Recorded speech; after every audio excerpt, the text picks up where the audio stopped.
major supermarket about the impact that the protocol could have in the future if the grace periods no longer exist. I listened carefully to the Secretary of State's answer to his honourable friend earlier when he suggested an SPS as the way forward. Could we just be clear that the government is seeking an SPS agreement with the EU which does differentiate between the goods that are at risk of going into the EU and those which are not? Well, firstly, can I say to the right honourable gentleman, who I hold in high regard, I was delighted that he was in Northern Ireland to hear first-hand some of the challenges that Northern Ireland is facing. What we are seeking with the protocol, and we've been very, very clear, the Secretary of State, the Foreign Secretary and the Prime Minister, is to take the protocol back in its application to how it was intended. And it says in the protocol, the application of the protocol should impact as little as possible on the everyday lives of communities in Northern Ireland. It also references the importance of maintaining the integral place of Northern Ireland in the United Kingdom's internal market. The disruption that the implementation of the protocol is having in Northern Ireland is not sustainable, which is why the government is committed to finding a negotiated solution. Shadow Minister Tony Thank you, Mr. Speaker. On inward investment, Mr. Speaker, the realisation of the redevelopment of Casement Park, a third sporting stadium in Belfast, would give Northern Ireland the opportunity to host sporting events on an international stage and bring communities together. What input or influence, if any, has the Secretary of State on this and his Minister? And the £1.2 billion that the Northern Ireland Executive have returned to the Treasury since 2016, could this be used to realise such projects for Northern Ireland? Minister. Well, Mr. Speaker, I welcome the comments from the Labour front bench. We look at a whole range of opportunities for investment in Northern Ireland, to give Northern Ireland the opportunity to attract inward investment, to be able to host international events. That's going to be a core part of what we're able to do through levelling up. It's also a key thing the Secretary of State and I have been driving through our city and growth deals to help Northern Ireland, help communities in Northern Ireland attract that investment that creates jobs and prosperity, which is the best way to underpin peace. Rob Butler. Number 7, Mr. Speaker. Christie. Thank you, Mr. Speaker. The Northern Ireland Ministers' Elections and Petitions and Concern Act was specifically designed to improve the sustainability of the Northern Ireland institutions. The benefits do include allowing more time and space for the formation of the Executive following an election or the resignation of the First or Deputy First Minister. Butler. Mr. Speaker, I was pleased to serve on the Bill Committee for this legislation, and it's now clear that it was timely given the recent resignations of Northern Ireland's First Minister and Deputy First Minister. Can my right honourable friend assure me that he's emphasising to Northern Ireland's political parties that they all need to play their part to work together to achieve stable, devolved government? Secretary of State. Yes, I can assure my honourable friend he's absolutely right. I do obviously continue to speak to a range of stakeholders, including the party leaders in Northern Ireland, on the importance of strong, functioning Northern Ireland Executive. And a couple of them in this room this afternoon, who I've expressly spoken to, and said my desire and talked to them about the importance of having a First and Deputy First Minister nominated both now and after the elections in May. Stephen Furry. The government has been clear that it wants to legislate for the language and culture package of NDNA before the Assembly rises for its election. That is only 2 weeks away now. Is that pledge still going to happen in the next 2 weeks?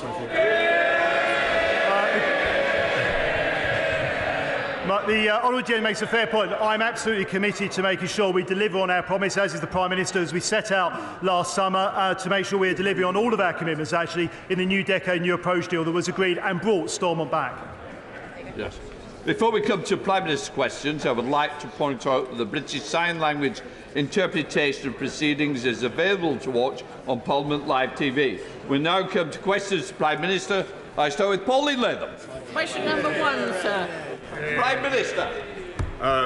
Mr. Speaker, thank you. Never before has this House listened to an address like the one given yesterday by President Zelensky. And so I want to tell the House that, working with our friends and allies across the free world, we will be doing even more in the coming days to protect the people of Ukraine. And, Mr. Speaker, my right honourable friend, the Defence Secretary, will be setting out more details for the House later on. Mr. Speaker, this morning I had meetings with ministerial colleagues and others. In addition to my duties in this House, I shall have further such meetings later today. Pauline Latham. Thank you, Mr. Speaker. My son Ben died from an aortic dissection at age 44, leaving a wife and 2 young children, a condition which kills 2,000 people every year needlessly, more than die on the roads. Most people do not know anything about this condition until it devastates their family, like mine. So many of these cases are preventable by identifying those at risk and early and accurate diagnosis. Would the Prime Minister commend the work of the Aortic Dissection Charitable Trust in working with all aspects of the patient pathway about this condition, and in particular, will he commit to public funding for research into the diagnosis of aortic dissection and into genetic screening for it? Prime Minister.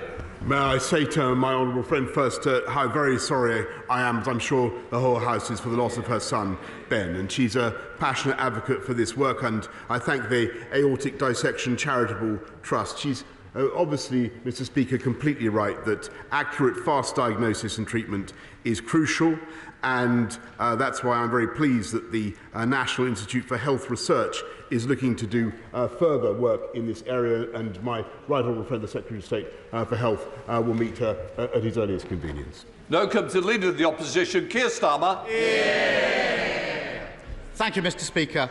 The typical energy bill is going up by £700 next month, and that's because of pressures before Russia invaded Ukraine. The Chancellor's solution? A forced £200 loan for every household, paid back in mandatory instalments over 5 years. The big gamble behind that policy was that energy costs would drop quickly after a short spike.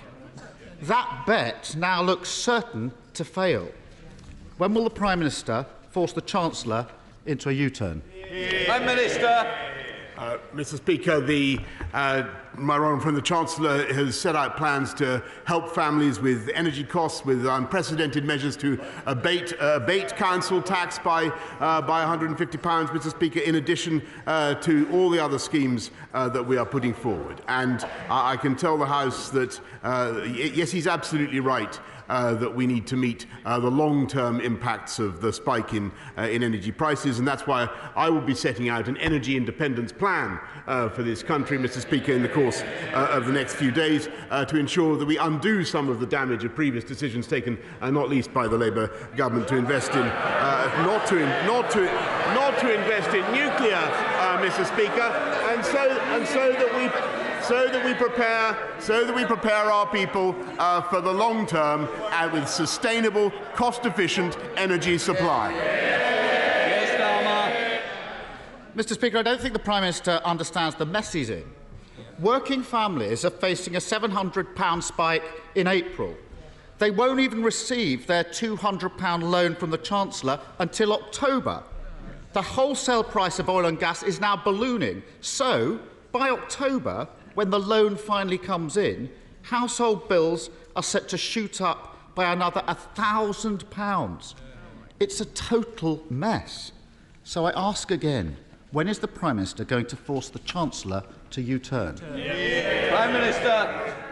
Mr. Speaker, if he's asking for the Chancellor to U-turn on the support that we're giving to families and households, I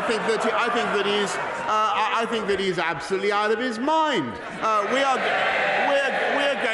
are going to continue to give people support throughout this difficult period, as we did throughout the coronavirus epidemic, Mr. Speaker, with unprecedented levels of support. We have a £200 discount on bills, £150 non-repayable reduction in council tax, and £144 million extra to help councils support vulnerable families with their energy bills. Altogether, Mr. Speaker, there is a £20 billion package of financial help that we are giving the British people, and we will continue to do more. I think a U-turn, Mr. Speaker, is the last thing we want. Mr. Speaker, we'll see how long that position lasts. Let me try and help the Prime Minister. Let me try and help the Prime Minister by coming at it from a different angle. Before Russia invaded Ukraine, North Sea oil and gas companies were making bumper profits. BP made £9.5 billion. Shell made £14 billion. In their own words, more money than they know what to do with. Since then, the international price of oil and gas has skyrocketed, and so will their profits. When will the Prime Minister admit he's got this badly wrong, put a windfall tax on those super profits and use the money to cut household energy bills? Prime Minister! Mr. Speaker, the net result of that would simply be to see the oil companies put their prices up yet higher, Mr. Speaker.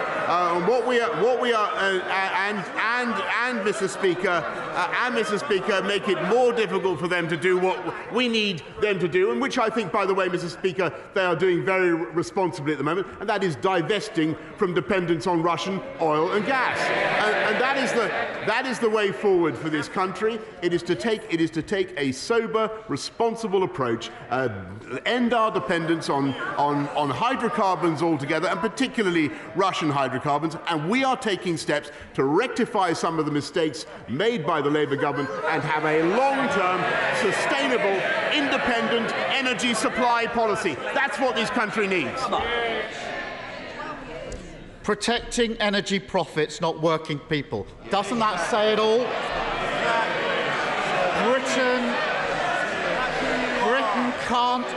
Britain can't afford another crisis like this. We need to improve our long-term energy security.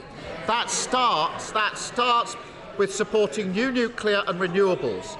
But the Conservatives have effectively banned new onshore wind.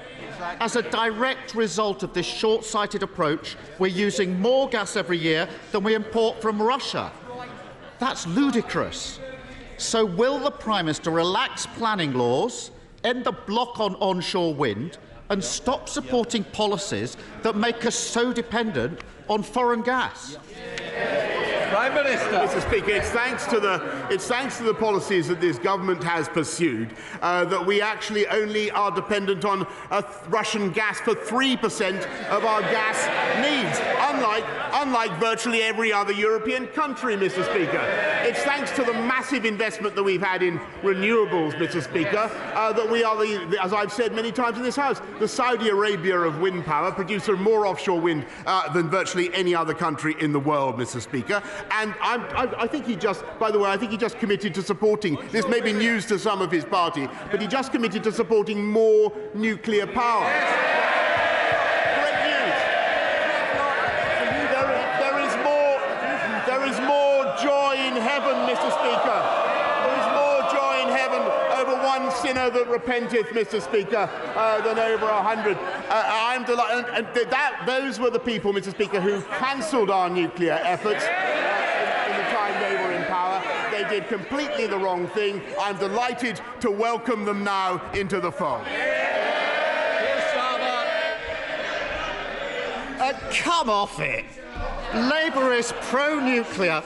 This Prime Minister can't get a single brick laid of a new nuclear plant. Energy security isn't just about supply. It's also about reducing demand. Our housing stock is the least efficient in Europe. That's why Labour set out a plan to upgrade the 19 million British homes that desperately need it within a decade, saving families £400 on their energy bill and cutting UK gas imports by 15%. Whereas all the government have is a failed policy. Taking all their announcements together, it will take 75 years to deliver the upgrades that we need. That's a lifetime when we need urgent action. When is the Prime Minister going to get on with it? Prime Minister. Well, Mr. Speaker, I just remind the House that under the Labour government, our nuclear output fell from, I think, about 25% to about 10% of our energy needs. As I recall, it was because of the decisions that they took. We're now going to rectify it, Mr. Speaker, and we're helping households. He asked about the cost of energy bills. We're helping households with the cost of energy bills to the tune of £9.1 billion. Now, why can this government afford to do that? Why can we afford to put huge quantities of taxpayers' money into supporting households and their energy costs? I'll tell you why, Mr. Speaker. It's because we've got the fastest growth in the G7. And don't forget that if we'd listened to Captain Hindsight, we'd have stayed in lockdown and we'd have never achieved it, Mr. Speaker. 12 years in power, and that's the best he can do? The Ukrainian people, Mr. Speaker, the Ukrainian people are fighting for democracy. We must stand with them. That means taking the toughest possible measures against Putin. And let's be honest, there will be costs here at home. We can withstand those costs, and we must, by using a windfall tax to keep bills down for working people, by starting a new era of energy policy, never again at the mercy of a dictator, supporting new nuclear after years of neglect, sprinting on renewables, including onshore wind, and an urgent national mission to upgrade homes, ending years of dither and delay. So why is the Prime Minister offering the same failed energy policy that cast us into the security crisis and allowed bills to rocket? Mr. Speaker, Sorry, Prime Minister. I want to hear the answer, but also standing up's not going to catch my eye. In fact, it's got the opposite effect on me. Prime Minister. Mr. Speaker, what we are junking is the failed energy policies that left us without enough nuclear power, Mr. Speaker. And what we are going to do is go forward with policies that allow this country to be independent in our energy supply, maximising renewables, Mr. Speaker, making sure that we use transitional hydrocarbons and going for nuclear as well. As I say, I'm overjoyed that Labour now seems to occupy that position. But what we will also do, Mr. Speaker, and here he has been supportive, is make sure that as a House of Commons we work together to maintain our opposition to Vladimir Putin's vile war in Ukraine. And that, together with the toughest possible economic sanctions, by maintaining our military support for the people of Ukraine, I have no doubt that though there will be dark days ahead and difficult times, Mr. Speaker, we will come through it stronger. And I have no doubt that Vladimir Putin will fail and we will succeed in restoring a sovereign and independent Ukraine. Thank you, Mr. Speaker. For over 2 decades, Thames Water has been trying to build a reservoir in my constituency that would be over 30 metres high and cover the equivalent of over 2,500 football pitches. This has been a shadow over the local community, who don't think they've proven the need for this proposal.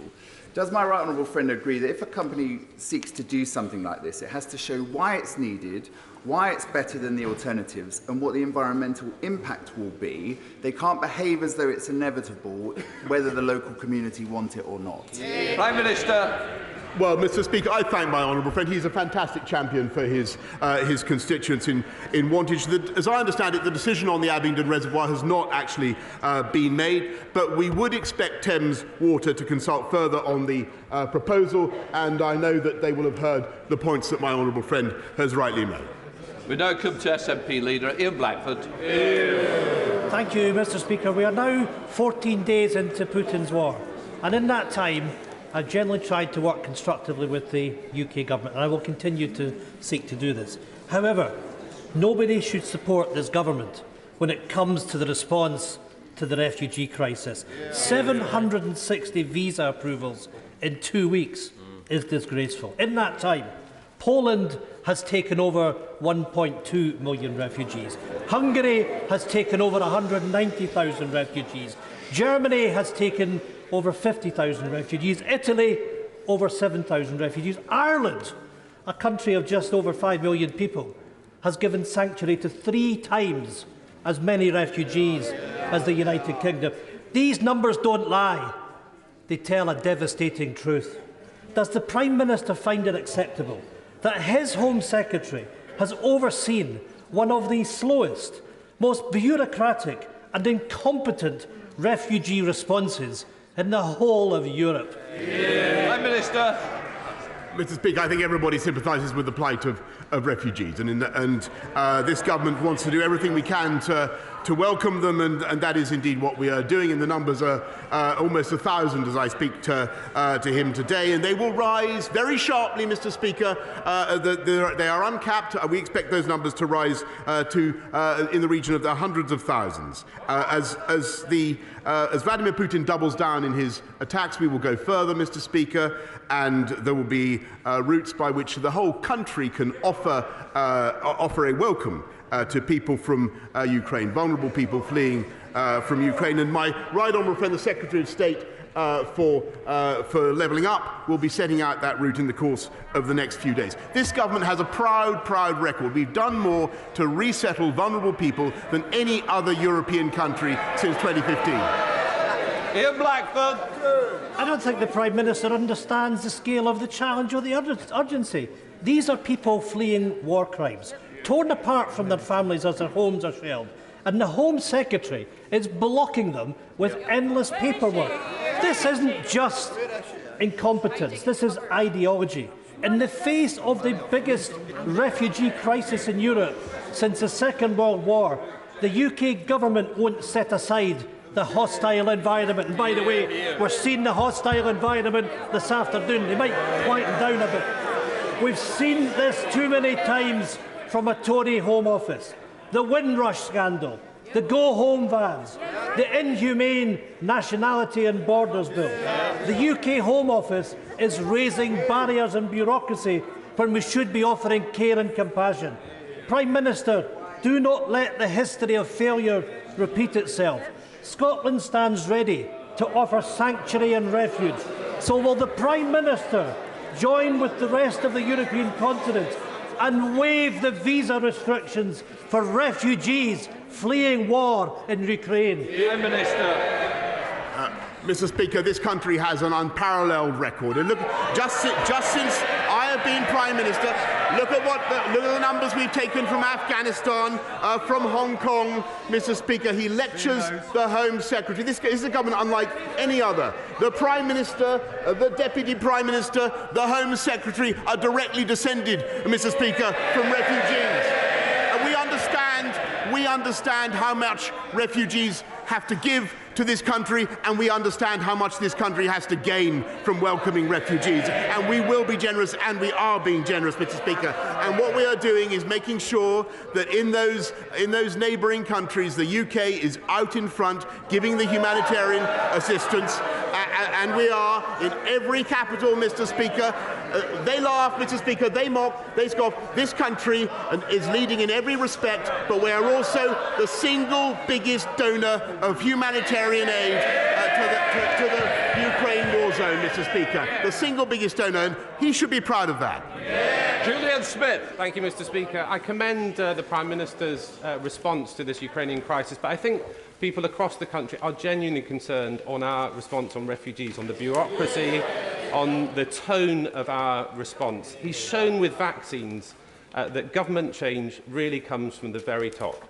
Please can I urge him to look at again on resetting our policy and taking control of a more humane approach to those women and men fleeing from Ukraine. I thank him very much. He will have. I thank him very much. I thank him for all the work that he does in this area. But I hope he will have heard what I've just said in my earlier answer to the leader of the SNP, which is, Mr. Speaker, that this government is, I think, unlike any other in our understanding of what refugees can give and the benefits to this country. And we've done more than any other to resettle vulnerable people since 2015.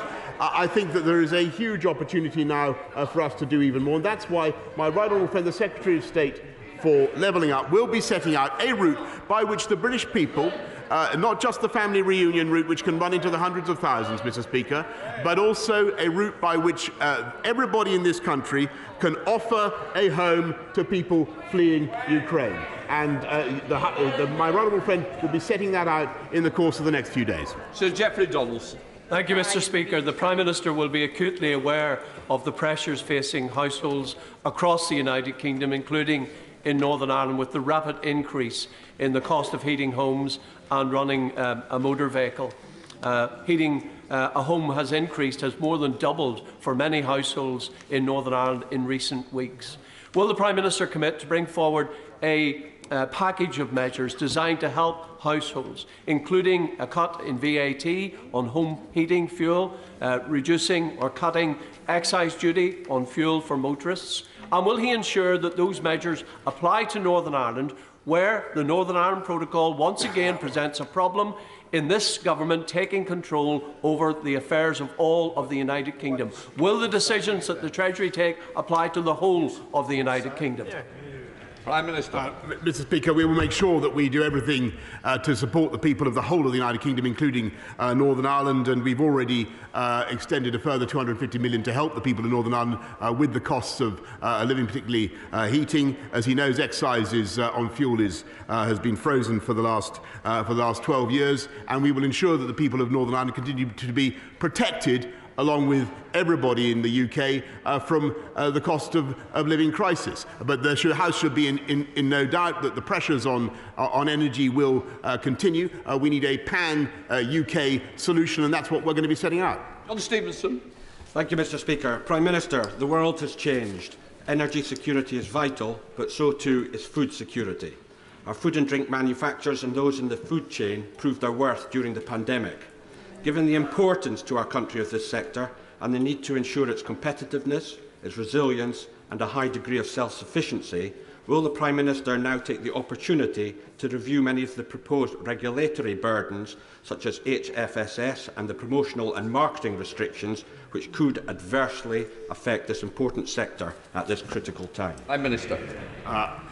Mr. Speaker, he's absolutely right that food security is a crucial issue, and it is affected, of course, by the cost of energy. And the energy inputs into agriculture are certainly something that we need to address. There is also a separate issue, Mr. Speaker, to do with childhood obesity. The House passed measures already in the autumn, the ones to which he refers. We're giving the industry more time to adjust to the impact of those measures. Graham Morris. Thank you, Mr. Speaker. Prime Minister, in addition to the increase in fuel prices, our constituents are reporting to us that the energy companies are doubling standing charges. In France, energy supply company EDF has had energy price rises to domestic customers capped at 4%. But this government price cap allows EDF to increase prices to UK customers by 54%. Ooh. My question is why? Mr. Speaker, we have an overall cap, and obviously the EDF is incorporated differently in the UK from its incorporation in France. But we will do everything in our power to abate the costs of energy across the country, as we already are, Mr. Speaker. But what it needs is a short-term, medium-term and long-term energy strategy so that we have sustainable supplies. Richard Holden. Thank you very much indeed, Mr. Speaker. Soon after I was elected, I found out that at Shotley Bridge, an 8-bed community hospital in my constituency is replaced with a 0-bed unit, something some Labour councillors had known about but said nothing about during the election campaign. After campaigning hard with ministers and the Secretary of State and working with my local NHS trust, a new 16-bed unit is now in the final stages of planning and has been confirmed as part of this government's hospital building programme. Can the Prime Minister confirm that this new community hospital is now full steam ahead, and will he commit to coming to concert to kick off the building works if the plan goes ahead by the end of next year? The Prime Minister. Yes, Mr. Speaker, I'm delighted there'll be a new hospital at Shotley Bridge. I congratulate him on all the work he's done to lobby for it. And, Mr. Speaker, what it proves that this government is getting on, in spite of the pandemic, in spite of war in Ukraine, this government is getting on with the job. Thank you, Mr. Deputy Speaker. I've just been to a very harrowing meeting with families affected. They have members of families in care homes and hospitals, and they've suffered unjustifiable denial of access to those loved ones, and have been massively restricted. And it continues despite the post-COVID environment. Would the Prime Minister be prepared to introduce legislation to make access to loved ones in care homes and hospitals a legal right and not at the discretion of the care home or the hospital concerned? Prime Minister. Mr. Speaker, I thank him very much, and I think everybody understands the anguish of people who haven't been able to see their loved ones during the pandemic. We have relaxed the restrictions in care homes, as he knows. I'd be very happy to offer a meeting for him and the relevant health minister to discuss his further concerns. John Penrose. Mr. Speaker, the government's already stopped issuing golden visas so they can't be exploited by oligarchs and crime lords. But some could already be here, living in luxury London penthouse flats they've bought with dirty cash. So, will the Prime Minister pledge that anybody who is put on the sanctions list in the coming days and is already in the UK on a golden visa will have it ripped up so they can be thrown out? Prime Minister. Yes, Mr. Speaker, I can tell him that, and I thank the House for what we've done to accelerate the economic crime measures, because we will be able to whip aside the veil of anonymity. Mr. Speaker, the ownership of these luxurious dwellings to which he refers will be exposed, and yes, we will be able to take away their ability to remain in this country. Barbara Healey. Thank you, Mr. Speaker. As energy costs spiral, I want to raise the issue for people who use extra electricity to charge their electric wheelchairs, or to run ventilators, or a stair lift.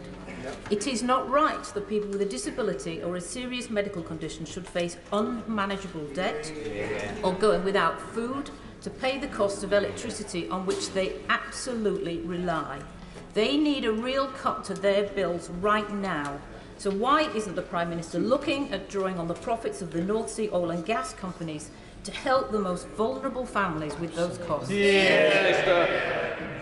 I thank her very much. She raises a very important issue, and clearly the spike in energy prices is going to fall most heavily on vulnerable people such as the ones that she has mentioned, and we will certainly be looking at ways to abate their costs. Paul Holmes. Thank you, Mr. Speaker. I don't know what I've done to deserve that. Residents in the village of Hamble in my constituency are currently facing the prospect of a quarry being given planning permission with 144 lorries per day in this congested area with one road access. Will my right honourable friend agree to meet with me to discuss how we can tighten the regulations on where quarries can be built to take into account the health implication, our environment and our local communities? Prime Minister. I thank my honourable friend, and he's a great champion for Eastleigh. The planning framework is robust and should ensure that quarries don't have an adverse impact on the environment or on health, but I'll make sure that he gets a meeting with the relevant minister to discuss his concerns further. Abhinav Pongasari. Thank you, Mr. Speaker. Mr. Speaker, we have seen in recent weeks how serious and dangerous Russia's covert influence in Britain can be. Yeah. We have seen that Putin actively seeks to influence the culture, media and politics of democratic nations. Yeah. Our national security is of the greatest importance, and Britain cannot become home to those that prop up Putin and his war. With that in mind, has the Prime Minister ever overruled security service advice when appointing a peer to the other place? Prime Minister. No, Mr. Speaker, and actually the Kremlin has singled out the UK for being in the lead on global sanctions, and as they have, and Mr. Speaker, in leading the world in defiance of the odious war that Putin is leading in Ukraine. Greg Clark. Yesterday, President Zelensky drew on the words of Churchill in this chamber. And as we salute the courage of the people of Ukraine, it reminds us that we can meet in freedom today only because of the courage of a generation of men and women who, in the Second World War, defended us from annihilation. Among them is my friend, Flight Lieutenant Colin Bell, DFC, who flew his de Havilland Mosquito in 50 missions over Nazi Germany. Colin Bell is with us today.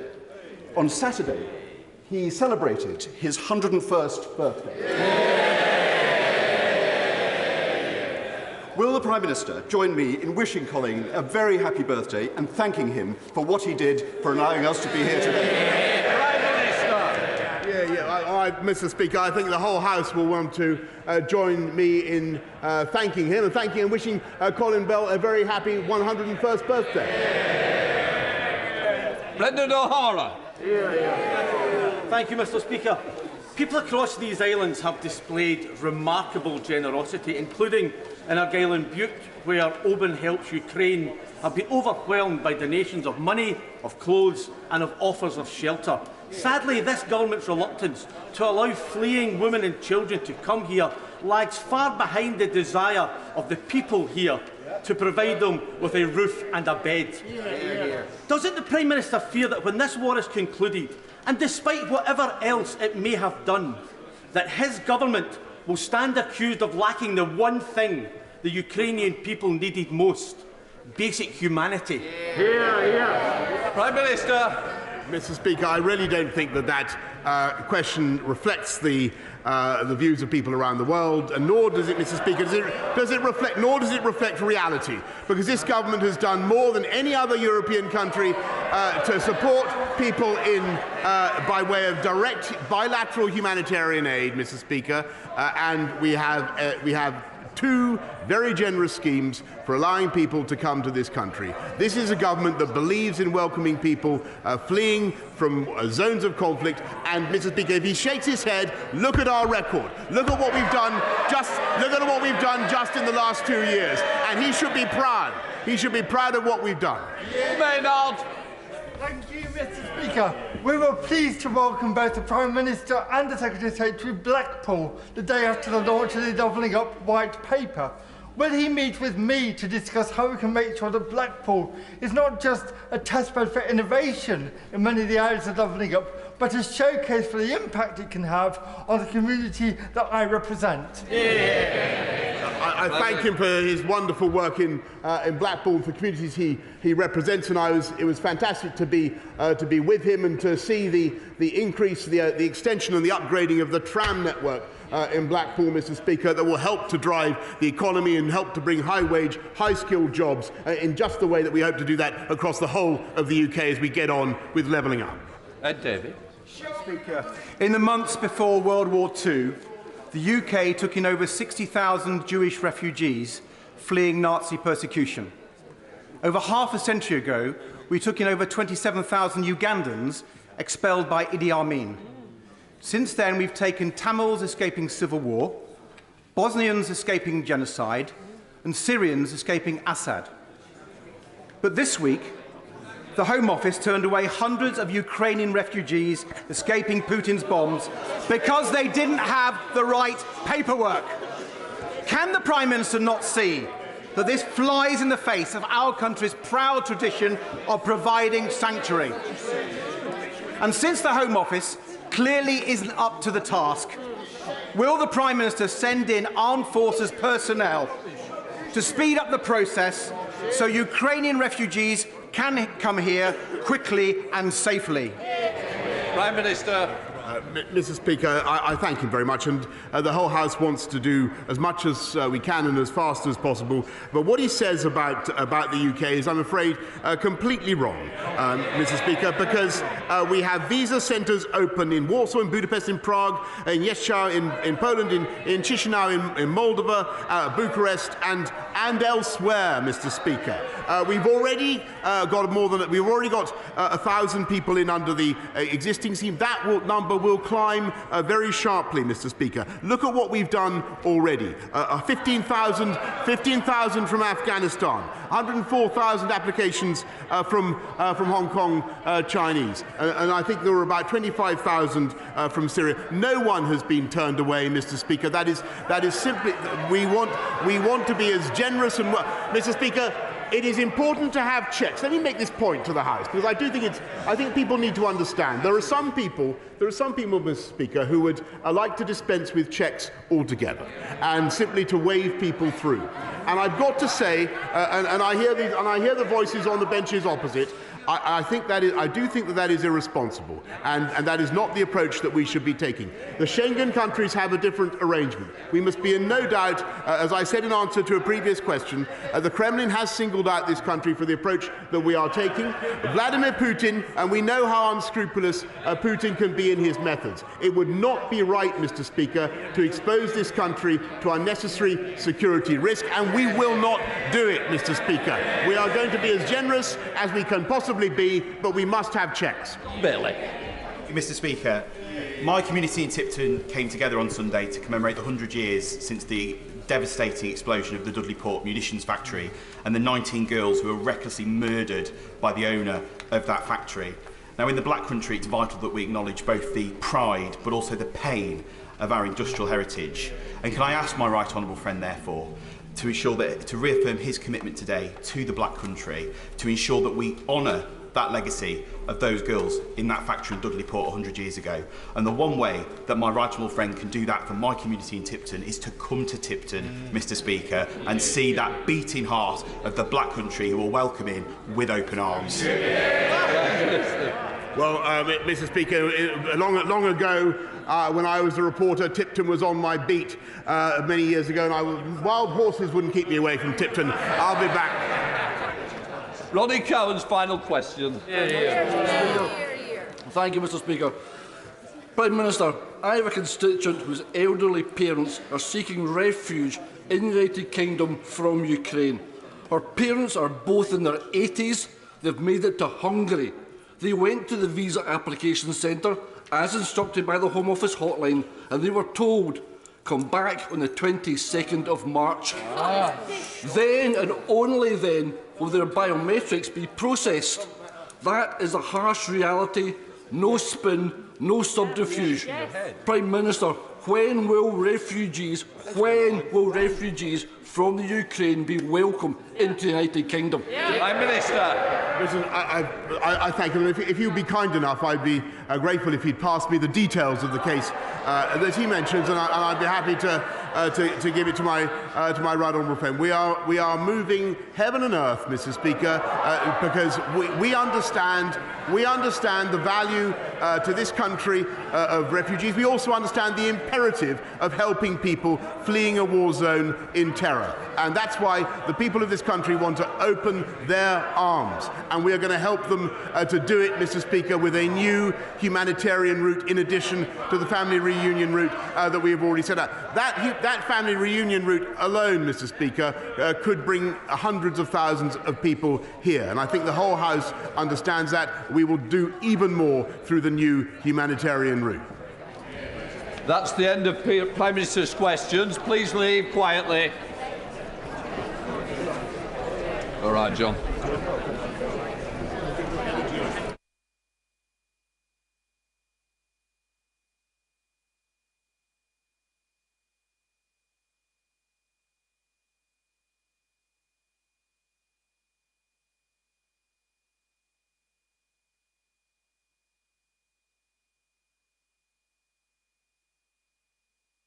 So we now come to the statement from the Secretary of State for Defence, Right Honourable Ben Wallace. Thank you, Mr. Speaker. With permission, I would like to update the House on the situation in Ukraine and HMG support to the government in Kiev. Mr. Speaker, the situation on the ground is grave. As we can recall, on the 24th of February, forces of the Russian army, unprovoked, crossed into Ukraine's sovereign territory. Along three main axes, Russian armour has attempted to occupy Ukraine. Their plan was to reach and encircle Kyiv, encircle Ukrainian forces near the border, and invade from the south to link up with their forces via Mariupol. Russian High Command had committed 65% of their entire land forces and indisputably are in possession of overwhelming firepower and armour. It is estimated that at the start of this invasion, they had between 110 and 120 battalion tactical groups dedicated to the task, compared to approximately 65 in Ukraine. Their missile stocks gave them even greater strength to reach Ukraine at distance. However, what they did not possess, and still do not, is the moral component so often needed for victory. Mr. Speaker, after 14 days of the war, according to the Ukrainian General Staff, at the 6th of March, Russian casualties were assessed to include 285 tanks, 985 armoured fighting vehicles, 109 artillery systems, 50 multiple launch rocket systems, 44 aircraft, 48 helicopters, and 11,000 soldiers who have lost their lives needlessly. There are numerous reports of surrenders and desertions by the ever-growing, disillusioned Russian army. But to be clear, Mr. Speaker, these are Ukrainian figures, and I have to caution the House that we have not verified them by defence intelligence or other means. Of the initial Russian objectives, I can announce to the House that it is our assessment that they have been successful in achieving only one. And while Russian forces are in control of Kherson, Melitopol, Berdyansk in southern Ukraine, they currently encircle the cities of Chernihiv, Sumy, Kharkov and Mariupol, but are not in control of them. In addition, Mr. Speaker, their first-day objectives of targeting Ukrainian air defence has failed, preventing total air dominance. The Ukrainian armed forces have put up a strong defence while mobilising the whole population. President Putin's arrogant assumption that he would be welcomed as a liberator has deservedly crumbled as fast as his troops' morale. For our part, Mr. Speaker, the United Kingdom continues to play a leading role in supporting Ukraine. On the 17th of January, I announced to the House the government's intentions to supply military aid to the Ukrainian armed forces. The aid took the form of body armour, helmets, boots, ear defenders, ration packs, rangefinders and communication equipment, and for the first time, it also included weapon systems. The initial supply was to be 2,000 new light anti-tank weapons, small arms and ammunition. Mr. Speaker, in response to further acts of aggression by Russia, we have now increased that supply. I can update the House that as of today, we have delivered 3,615 NLAWs and continue to deliver more. We will shortly be starting the delivery of small consignment of anti-tank Javelin missiles as well. I want to assure the House that everything we do is bound by the decision to supply defensive systems and are calibrated not to escalate to a strategic level. Britain was the first European country to supply lethal aid, and I was pleased that not long after a military aid donor conference I held on the 25th of February, that many more countries decided to do the same. From right across Europe, the donations came. In particular, I want to highlight the Netherlands, Sweden, Finland, Denmark, Poland, Romania, the Baltic states, Belgium and Slovenia for their leadership. And we should not ignore the significance of the German government in joining us in a change of stance and donating such aid. Donations, Mr. Speaker, are not enough. The delivery of aid to the front line is just as important. Here again, Britain is leading, because alongside Canada, the United States and Sweden, we have invested in building Ukrainian military capacity since 2015, and we find ourselves able to coordinate the delivery alongside our partners. As the conflict intensifies, Mr. Speaker, the Russians are changing their tactics, and so the Ukrainians need to too. We can all see the horrific devastation inflicted on civilian areas by Russian artillery and airstrikes, indiscriminate and murderous. It is vital, therefore, that Ukraine maintains its ability to fly and to suppress Russian air attack. To date, the international community has donated over 900 man-portable air defence missiles and thousands of anti-tank guided weapons of varying types, as well as various small arms. But the capability needs strengthening. So in response to Ukrainian requests, the government has taken the decision to explore the donation of Starstreak high-velocity man-portable anti-air missiles. We believe that this system will remain within the definition of defensive weapons, but will allow the Ukrainian force to better defend their skies. We shall also be increasing the supplies of rations, medical equipment and other non-lethal military aid. As with any war, the civilian population is suffering horrendous hardships. According to the Ukrainian Ministry of Education, 211 schools have been damaged or destroyed, and media footage shows Russian strikes hitting kindergartens.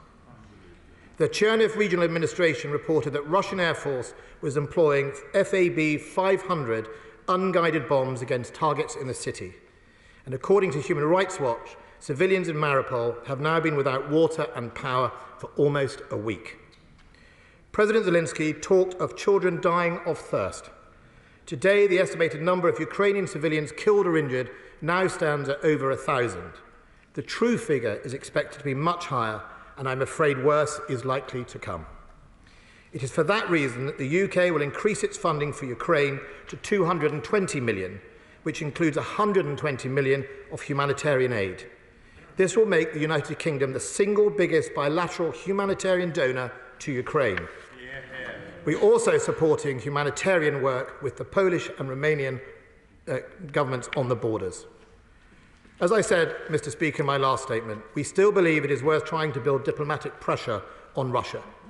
This week, my good friend the Prime Minister met the Prime Ministers of Canada, the Netherlands and Poland. He also spoke to the leaders of France, Germany and the United States, and Prime Ministers of Hungary, Slovakia and the Czech Republic.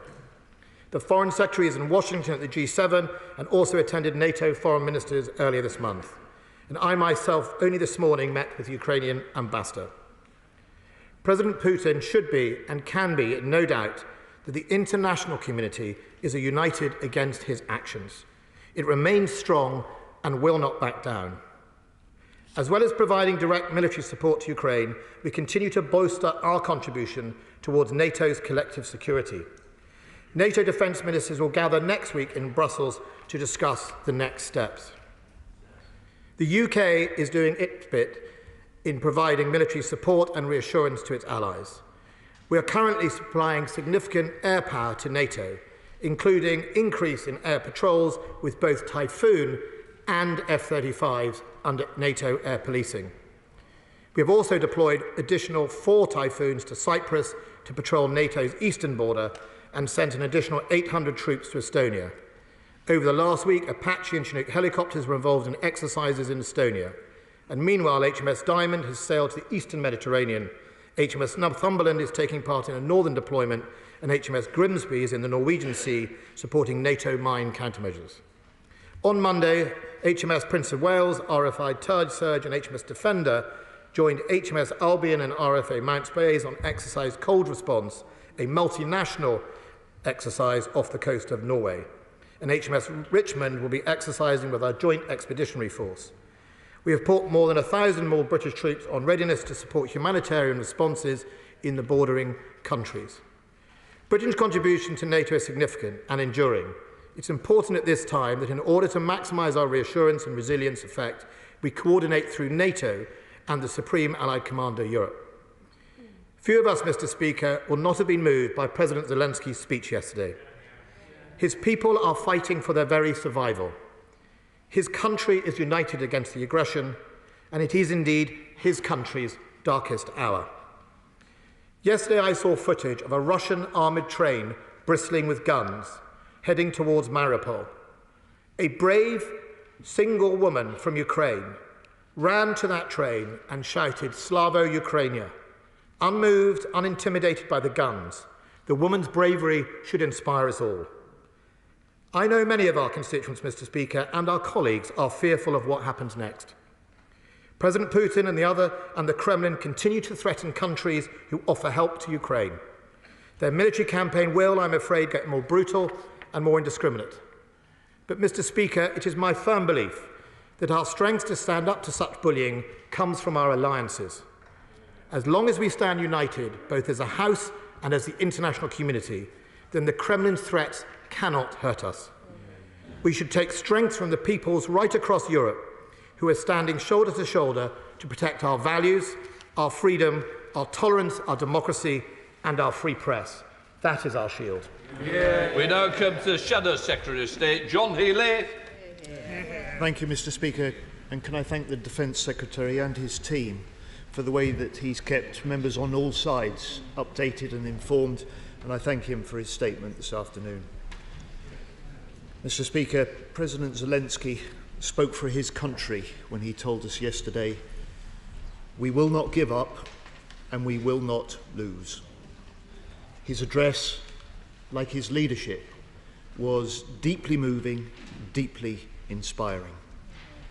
Ukrainians are showing massive bravery, both military and civilians alike, and we must do all we can to support their resistance.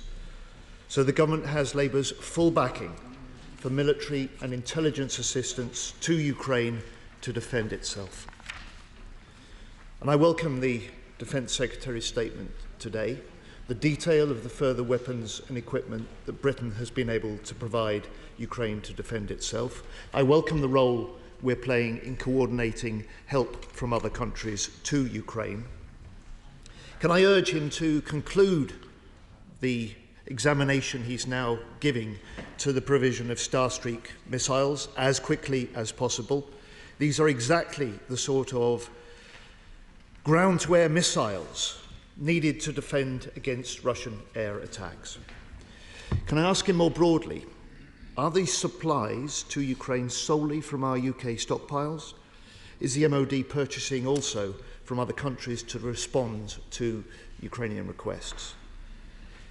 And have other non-NATO, non-European countries with weaponry or well-trained air forces yet been involved? Mr. Speaker, it's clear that President Putin miscalculated on the resolve of the Ukrainian military and on the strength of his own Russian forces. Putin planned for a short campaign without the provision of logistics for protracted fighting and occupation. So what is the MOD's assessment of how far the Russians have now rectified this? And I think he said 65%, but could he confirm what proportion of Russian forces that were on Ukraine's borders and off her coast have now been deployed into Ukraine? This is only still week 2. Russia has such crushing firepower. Putin has such utter ruthlessness that we must expect more than one of his military objectives to be taken over the next few weeks. We must expect greater brutality with still further civilian casualties.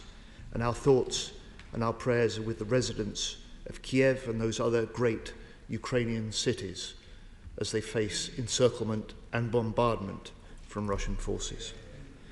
Whatever the short-term gains Putin may secure, we must make sure he fails in the longer run.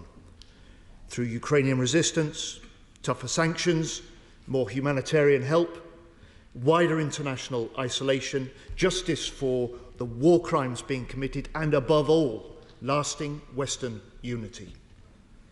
We must be ready to deal with the consequences of this invasion, Mr. Speaker, for many years to come. It is, however, clear that Putin has also miscalculated on the international resolve to isolate Russia and on the strength of Western and NATO unity. Our Labour commitment to NATO is unshakable, and the government again has our full support for reinforcing NATO nations on the alliance's eastern border with Russia. The Labour leader and I fly out tonight to Tallinn to reassure Estonia of the united UK determination to defend their security and to thank our British forces deployed there from the Royal Tank Regiment and the Royal Welsh Battle Group.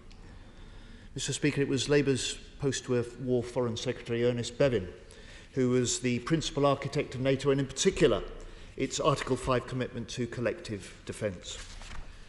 Today is the anniversary of Bevin's birth in 1881. So today, let President Putin be in no doubt that our commitment to Article 5 is absolute. And let him not mistake NATO's restraint for any lack of resolve. Mr. Speaker, NATO's responsible force has been activated, as the Defence Secretary has said, in response to this NATO aggression. We welcome the detail of the UK's contribution to that. But what is the role also of the UK-led Joint Expeditionary Force? What is the role that they could play? And is it not time for NATO to issue an initiating directive to the Supreme Allied Commander to plan future options as part of overhauling NATO, necessarily for the decade ahead? And could the Defence Secretary confirm what I think he said, which is that the 1,000 UK troops put on standby before the invasion are still in Britain, still on standby, and we've received no requests for the humanitarian help they were designed to respond to? Mr. Speaker, it's not the job of British forces to protect the failing Home Secretary or bail out border force, especially at this critical time of conflict. But yesterday, the Defence Secretary said help for Ukrainians fleeing the war had not been quick enough. He said he was offering MOD assistance to the Home Office. Has this offer been accepted? What role will military personnel play, where and for how long? And, Mr Speaker, as we confront aggression abroad, we need to strengthen our defences at home. A national resilience strategy was promised a year ago. When will this be published? The integrated review, published a year ago, made the Prime Minister's first focus the Indo-Pacific. It neglected the need to rebuild relations with essential European allies and the European Union, and it planned to cut the British Army still further. Will the government now rethink such fundamental flaws in its integrated review? And finally, Mr Speaker, if I may, we expect a big budget boost for defence in the Chancellor's spring statement in 2 weeks' time.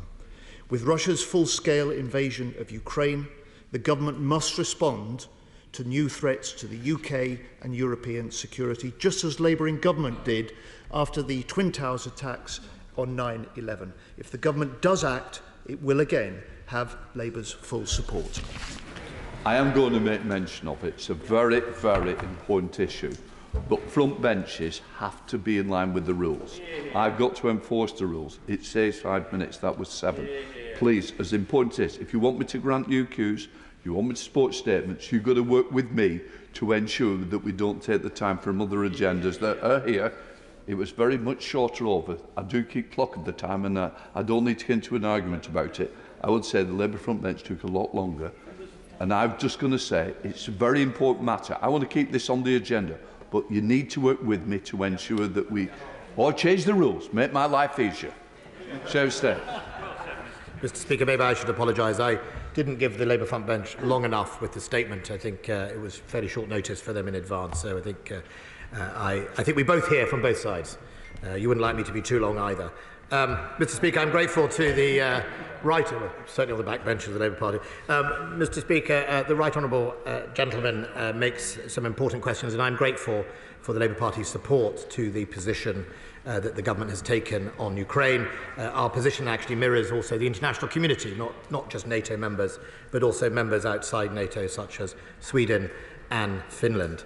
In answer to his questions, Mr Speaker, the stockpile, we will take them currently from our stockpile, but we will backfill them from the manufacturer where we can and when we can. We already have some on order, so I can give him that assurance. I also make sure we keep a basic level to ensure that we cover our own force protection as required. So we're not going to leave our soldiers at risk in somewhere like Estonia specifically, but nevertheless we will make sure that we calibrate that correctly.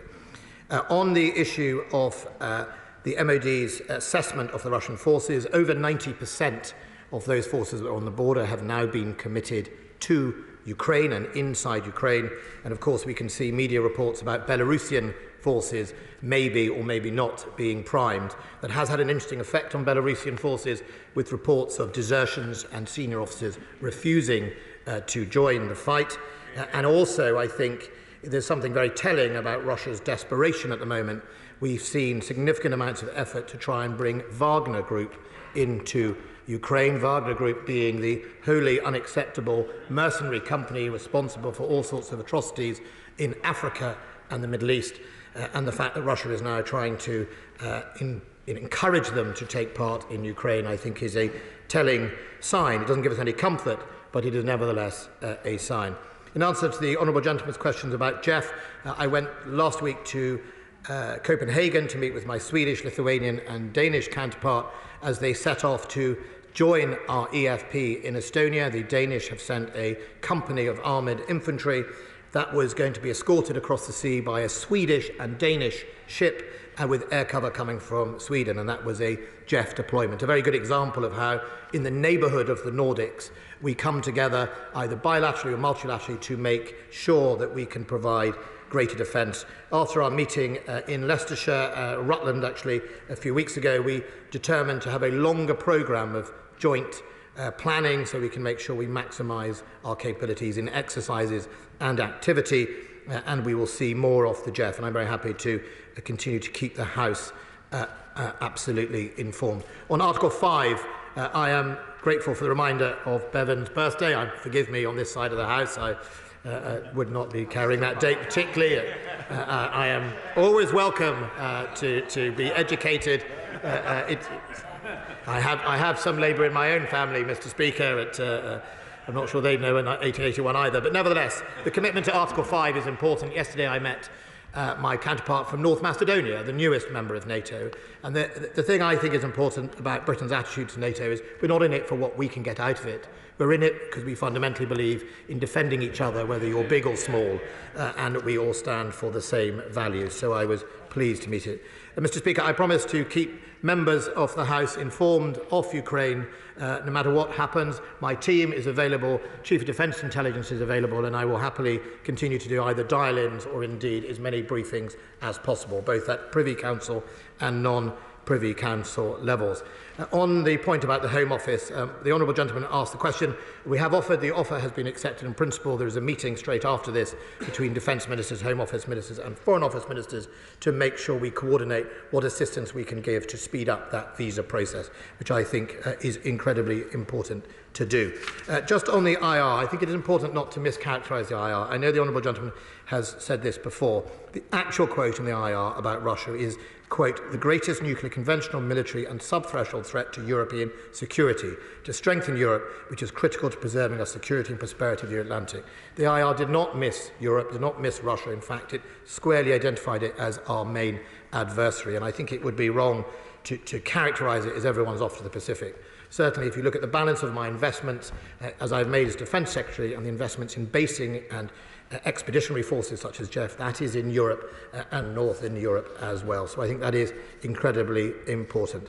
I shall pass on details to the relevant ministry. I suspect it's the Cabinet Office in charge of the National Resilience Strategy, and like him, I look forward to reading it. William Cash. Thank you, Mr. Speaker. May I congratulate my right honourable friend and the government and the Prime Minister on the manner in which they're conducting themselves in relation to this dreadful invasion in Ukraine. Could I also add, having just come back from a conference in Paris, where I had the honour to lead the European Select Committee delegation in conjunction with all the other countries in the whole of Europe, how much they appreciate what we're doing here in the United Kingdom. And could I also just mention that my son actually is currently in Poland and in Hungary on humanitarian work, and I trust that other people will be able to do much the same, because this is so important, not only to our constituents, but to the whole of fairness, justice in the world. I want to thank my honourable friend for everything that he's done. Yeah. So state. Can I thank my right honourable friend for his kind comments? Can I just say on the humanitarian work, it's incredibly important that we recognise this is not just a military response. The scale of the humanitarian crisis that will only grow as Russia seeks to punish the innocent for having the tenacity to stand up to them means that we have to all lean in as an international community. I would urge colleagues who have emails from numerous constituents wanting to help that we channel them in the right direction. Some of us are old enough to remember the Bosnia War, and I know from soldiers on the ground at the time, there were lots of people who meant well, who would drive out there and then find themselves putting themselves at risk, and indeed some of the forces whose job it was to protect them. So I think we just need to make sure it is properly coordinated. I'll get details for honourable and right honourable members in the House so that they can point their constituents in the right direction. Thank you. SNP spokesperson Stuart M. MacDonald. Thank you, Mr. Speaker. Can I thank the Secretary for advance sight of the statement, and like the Shadow Secretary and the Secretary of State himself, put on record how grateful we are to President Zelensky for taking the time to talk to this House yesterday. It's a moment I'm sure that will stay with all of us for a long, long time to come. Mr. Speaker, to the content of the statement says that the Secretary and the Department will explore the donation of these new anti-air missiles. I guess we just want to urge them to conclude that as swiftly as possible and ensure that they get there as swiftly as possible, because it is the case that as this conflict goes on, second week going into its third as it is now, Ukraine's needs will adapt, and the support we give them has to adapt with that. I do also want to ask the Secretary, because I know we talked about this before, it might actually have been with his Armed Forces Minister, the supply of satellite phones, which I know Ukraine had identified as an urgent need for 2 weeks ago. Mr. Speaker, I do also want to ask about this issue of the jets from Poland. As I understand the situation at the moment, the US has declined its involvement in that, but the Department of Defence has said it will keep it under review. Is the Secretary of State part of that discussion to keep it under review, not least given the new security and defence arrangements that the Department announced around 6 or 7 weeks ago involving Poland and Ukraine itself, and how might we expect that to develop in the coming days, because time is not on Ukraine's side, and I appreciate the immense sensitivities around this. Mr. Speaker, like many others, I want to welcome the additional military aid, the non-lethal aid, the humanitarian support, and of course welcome all of the efforts of our constituents up and down the land in supporting Ukrainians in their time of need. On NATO, Mr. Speaker, can I ask about the forthcoming strategic concept? What sort of changes can we expect to see there? Will we, for example, see the air policing mission be reprofiled to an air defence mission? And can he talk a bit more about what the House can expect to come from that? And lastly, Mr. Speaker, because you would expect me to, just to say, on the issue of refugees, we have tried, and in fairness, the government has made it easy on many things to support the government and the front bench in its support for Ukraine in many other areas. But on refugees, we are simply standing out in Europe for all the wrong reasons. And I am pleading with the Minister, although it's not his department, to fix it and fix it soon. I'm grateful to the honourable gentleman. On the latter, look, we are, like you, determined to fix it. My honourable friend, the Minister of the Armed Forces, will have a meeting this afternoon on exactly that. I think we shouldn't forget that the overall offer is generous, 200,000 in the families route and unlimited in the humanitarian. The key here is to get it sped up to make sure that when people arrive in that border, they are home and safe with their families as soon as possible. And we will do everything in the Department Ministry of Defence to support that happening. On the other issue on jets in Poland, I don't have access to those discussions. I have said publicly that the position the United Kingdom government would take is, look, it is a matter for the Polish government to make its decision on its calibration, on its aid to Ukraine, but as an ally and friend of Poland, Britain will stand by whatever decision they make. It is, of course, them on the front line, off that border, and whatever consequence were to happen of that, I would hope the consequence would only be a positive if they did it, but you never know with President Putin. So it's very important to give them the reassurance and the space to make the decision. But fundamentally, what we see at the moment is the requirement of the Ukrainians are things like being able to take action against artillery at deep ranges, and that can be done through the UAVs, to protect their airspace, and that can be done with the missile systems that we are providing at the moment. The only lag with the missile systems we're doing is, as they get more complicated, they need training. How and why we deliver that training and how we do it is obviously sensitive, but we have to make sure that is rolled out, and obviously the movement of it into Ukraine. They are valuable pieces of equipment that need to be positioned in the right places to make the difference, and I think that is just one of the reasons why I've wanted to come to the House as soon as possible to say we are in principle going to do it, but we want to make sure that you had as early warning as possible. The honourable gentleman makes a really important point about the strategic concept and NATO. I think I'll too be asking some of the questions about what now for it. I think there are questions for NATO both in short term, Mr. Speaker, and long term. So in the long term, what are we going to do post-Ukraine to contain Russia, to provide reassurance to our neighbours and our fellow NATO members, and resilience to those countries in NATO who will need it? And I think I would hope that we start the process at the meeting next week of indicating to Saka that I would like to see him start planning for containment if that is one of the options post-Ukraine. And what does that look like in the 21st century? Thank you very much. Dr. Neil Hudson. Thank you, Mr. Speaker. I thank my right honourable friend for his statement and for all that his department and our incredible armed forces are doing at this time to help the people of Ukraine. The humanitarian crisis, Mr. Speaker, is worsening hour by hour. Can my right honourable friend assure my constituents in Penrith and the border and people across the UK that the UK is doing everything it can, cross-government, to widen and accelerate the visa system, cut through the red tape, and work practically and compassionately with our partners in Europe to offer sanctuary and aid to as many Ukrainian people as we can and as quickly as we can? I think the honourable member would have heard my answer to my Scottish National colleague on the other side of the House. I think what I would say is absolutely the Minister of the Armed Forces will be happy to brief you once those meetings have taken place to update you on the assistance the MOD can give. Direct way. Thank you, Mr Speaker. Can I first say to the Secretary of State, thank him for the regular and excellent updates and briefings we have, and also thank him for the hard work he's putting in within the constraints he has to work within to Ukraine. However, can I say to him that I do think it's a strategic mistake that when confronting a tyrant, we actually tell him what we won't do. Now, well, if Putin remains in power, it's my view that we will have to confront him at some point militarily, and we should be aware of that and get that out in the open, I think. But my question is this, is what level of slaughter of Ukrainians are we willing to see before NATO and the West intervenes militarily in Ukraine, such as, for instance, ensuring safe areas in western Ukraine? Yeah, good question. No flies. Okay. Look, I'm grateful to that honourable gentleman. Look, it is a difficult balance about when we tell people. I have to come to this House effectively to get policy permission from you before we take a different step in the weapons systems. And I think that is the right thing to do. We have to make sure it's calibrated into the right process. And I think it is important with Putin, especially as he would seek to discover things and use potentially to escalate, that we are upfront and transparent about what we're going to do, so he cannot come and try and repackage it as something, a major strategic issue. It's not an easy line. On the one hand, I would be quite happy to sometimes do this, but I think the decision about bringing the House with us on this and making sure people understand, I don't think it will be a tactical difference on the ground that I've come to the House today to tell people in advance that this is happening. Russia now has a serious problem with the international community's donations.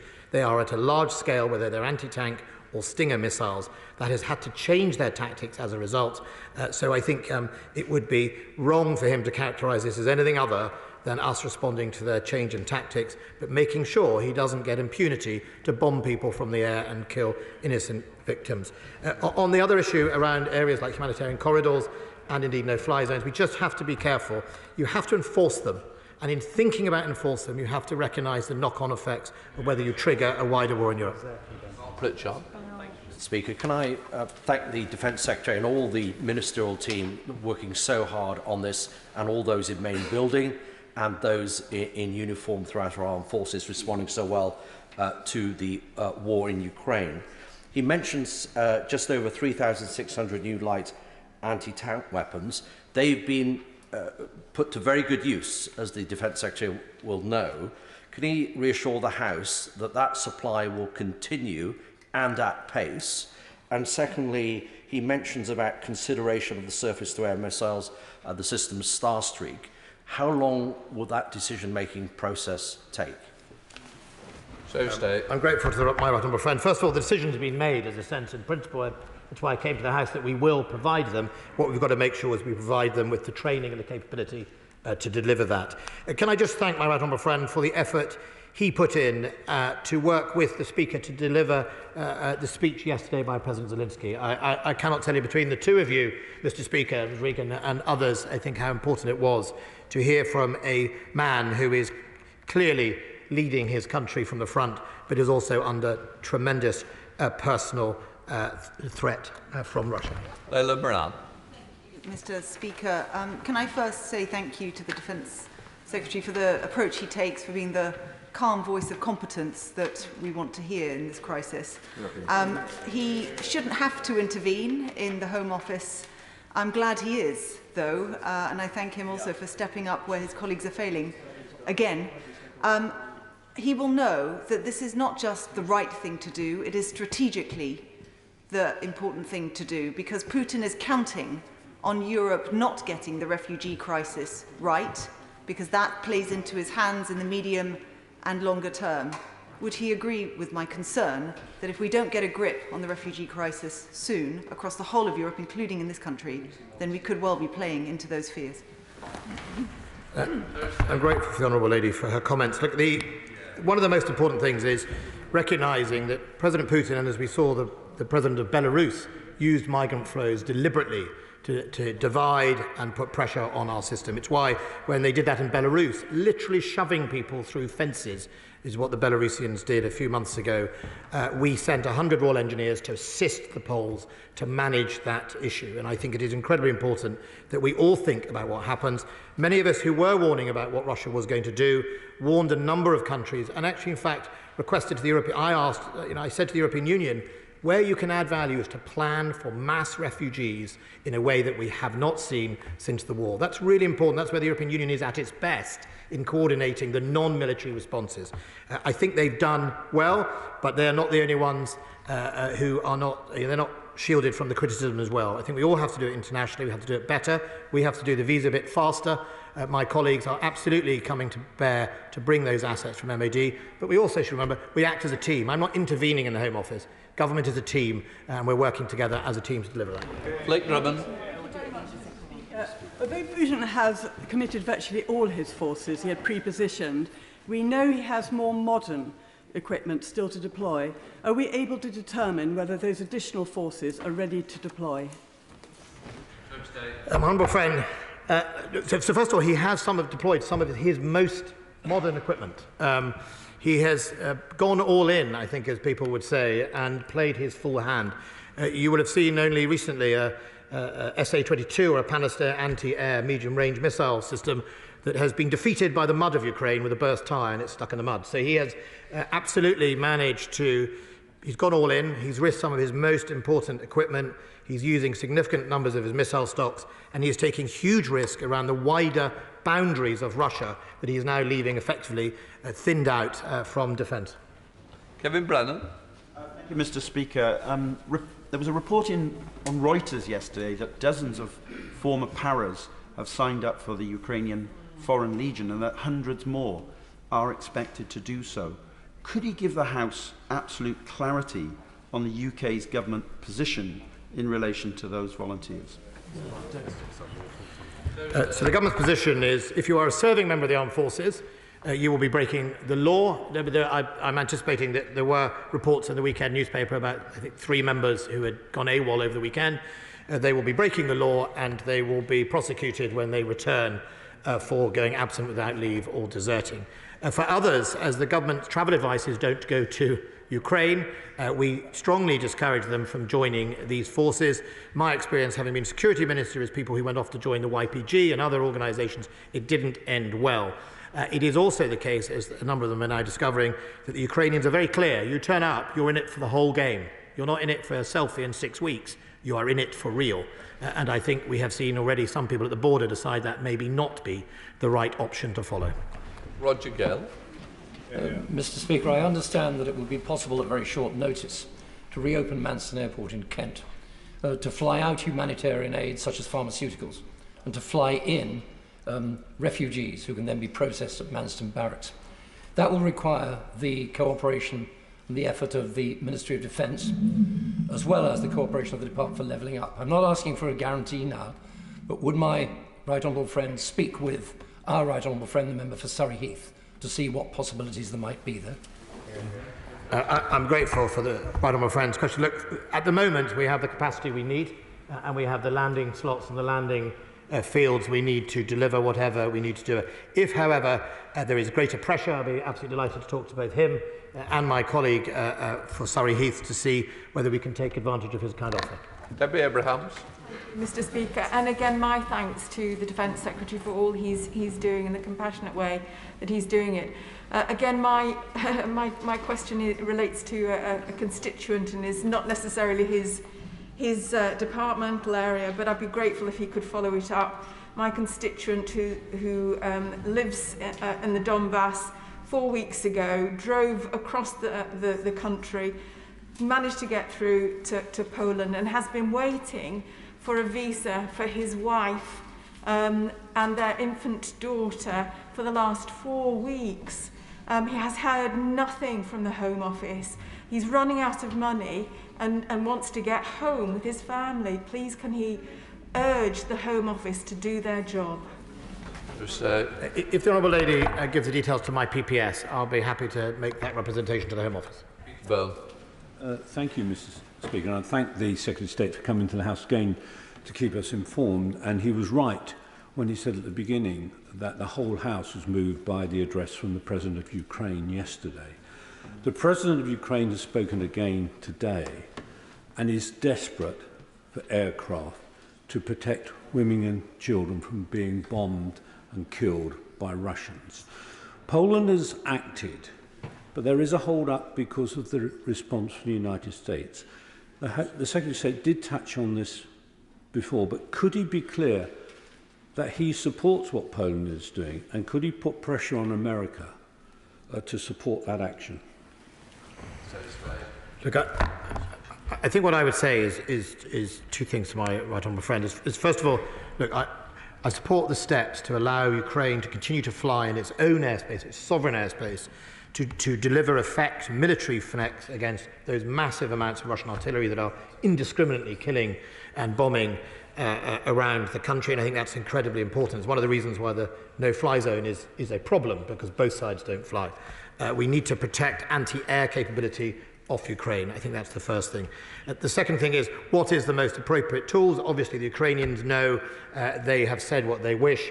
I think we have acted on when they've asked us, and that's why the new missiles we're talking about today are coming forward. Look, it is a matter for Poland. I said I will support whatever their choice is. In the meantime, we will continue to try and meet the outcomes that Ukraine wants with whatever methods we can. Alan Brown. Thank you, Mr. Speaker. Rather than getting to the stage where we might need to rely on MOD assistance to get refugees here, I'm sure the Secretary of State would agree it's better to get people back here to the UK while they can. Same with humanitarian aid. We've got the bizarre situation where there's people that's displaced in Ukraine might come to rely or need to use humanitarian aid, but yet they could already be here in the UK where they've got family members. So if the UK is not going to lift the visa requirements for Ukrainians coming here, surely with the existing scheme where it applies to family members of British and Ukrainians already living in the UK, we can use the information we've got here, bring the people here, and then process and do security checks while they're here safely in the UK, rather than wasting resources in Ukraine to be better deployed elsewhere. I think it is possible to do both, Donald John. I think you can process them very quickly out there, and the key here is well, that's what we're going to try and fix this afternoon. John Whitting. Thank you, Mr. Speaker. 3 years ago, I visited Mariupol with my right honourable friend's predecessor, Michael Fallon, and we heard the appreciation of the Ukrainian armed forces of the help that we were already giving them then through Operation Orbital. Can I therefore strongly welcome the announcement that my right honourable friend has made this afternoon, and does he agree with the Secretary-General of NATO that the sight of bodies lying on the streets unburied in Mariupol is credible evidence that Russia is guilty of war crimes? Recording them. Well, first of all, I think, as I previously reported, the ICC have opened a campaign, and a number of countries, including Britain, are collecting evidence. Canada is taking quite a strong lead, and I think it's important that we follow the evidence. I think the open source reports of both civilian bodies and actually abandoned Russian dead by their own forces is a crime in itself. I mean, what a disgrace that the Russian generals have abandoned those young men to be murdered. Not murdered, to be killed, sorry, not murdered, but have been killed. That's the leadership of the Russian army that deserves to be in court for betraying their own soldiers, and at the same time for what they're doing to the civilians of Ukraine. They are criminally responsible, and I hope they face justice. John Warren. Thank you, Mr. Speaker. I'd like to thank the Secretary of State for updating us on the actions of the UK in support of the Ukrainians' heroic defence of their country. He will have noted that his update was much more warmly received than that of the Home Office yesterday, and with good reason, and I do hope Home Office ministers have noted that as well. We must act on all fronts. The need for humanitarian assistance is overwhelming. Could he say a little bit more about the 1,000 UK troops who are on standby? I understand from his statement they are still on standby to provide humanitarian assistance where they are and the circumstances under which they will be deployed. So, to answer the Honourable Lady's gentleman, first of all, we haven't yet had any requests for humanitarian support from neighbouring countries. As soon as they do, we will be very happy to deploy those troops to help in that process. We've got a meeting obviously next week in NATO, and maybe those things will come to a fore then, but that's what they're there for. They're earmarked to do exactly that. Just on her point at the Home Office, having been a Home Office Minister, having sat in opposition across Home Secretaries from the Labour Party, it is never an easy job in the Home Office. It is never a popular brief, and questions are never kind. Sunderland.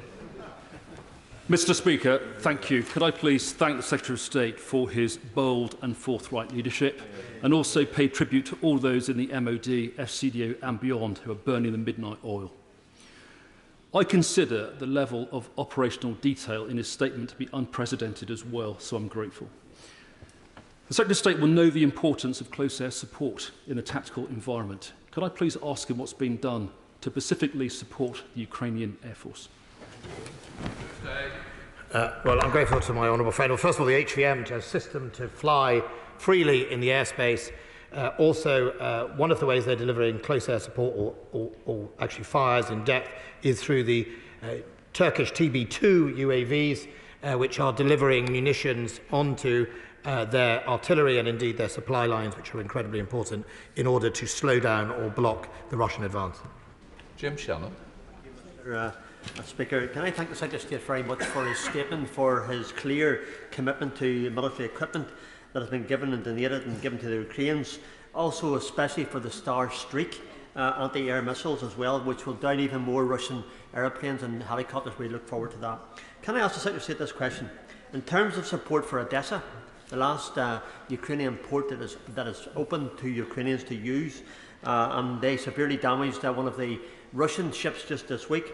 Can I outline what naval support and capability is available for what is undoubtedly the next step in the Russian war of aggression to keep that last Ukrainian port open? So the honourable gentleman makes an important point about the southern flank, the one area where the Russians had made advances in the south, obviously using Crimea, which they illegally annexed in 2014.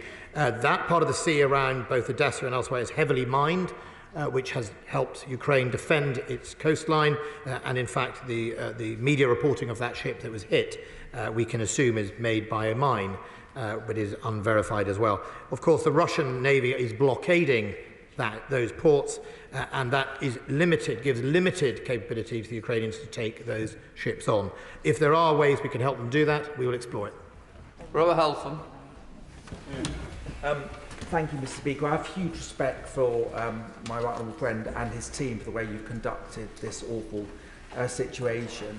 Understandably, my Polish constituents are incredibly worried because of Putin's expansionism and the threat to Poland. And I have, I hope my right honourable friend will agree with me, the huge humanitarian effort from Poland with supporting hundreds of thousands of refugees and their proposed military support. So will my right honourable friend continue to ensure that Britain throws a protective arm around Poland, given the risks that plucky country is facing? And just finally, will he, if Putin does start to carpet bomb across Ukraine, will he and NATO reconsider the issue of the no-fly zone? I understand the position he comes from, though, as he set out earlier. Just on the no-fly zone, I think we've set out our position.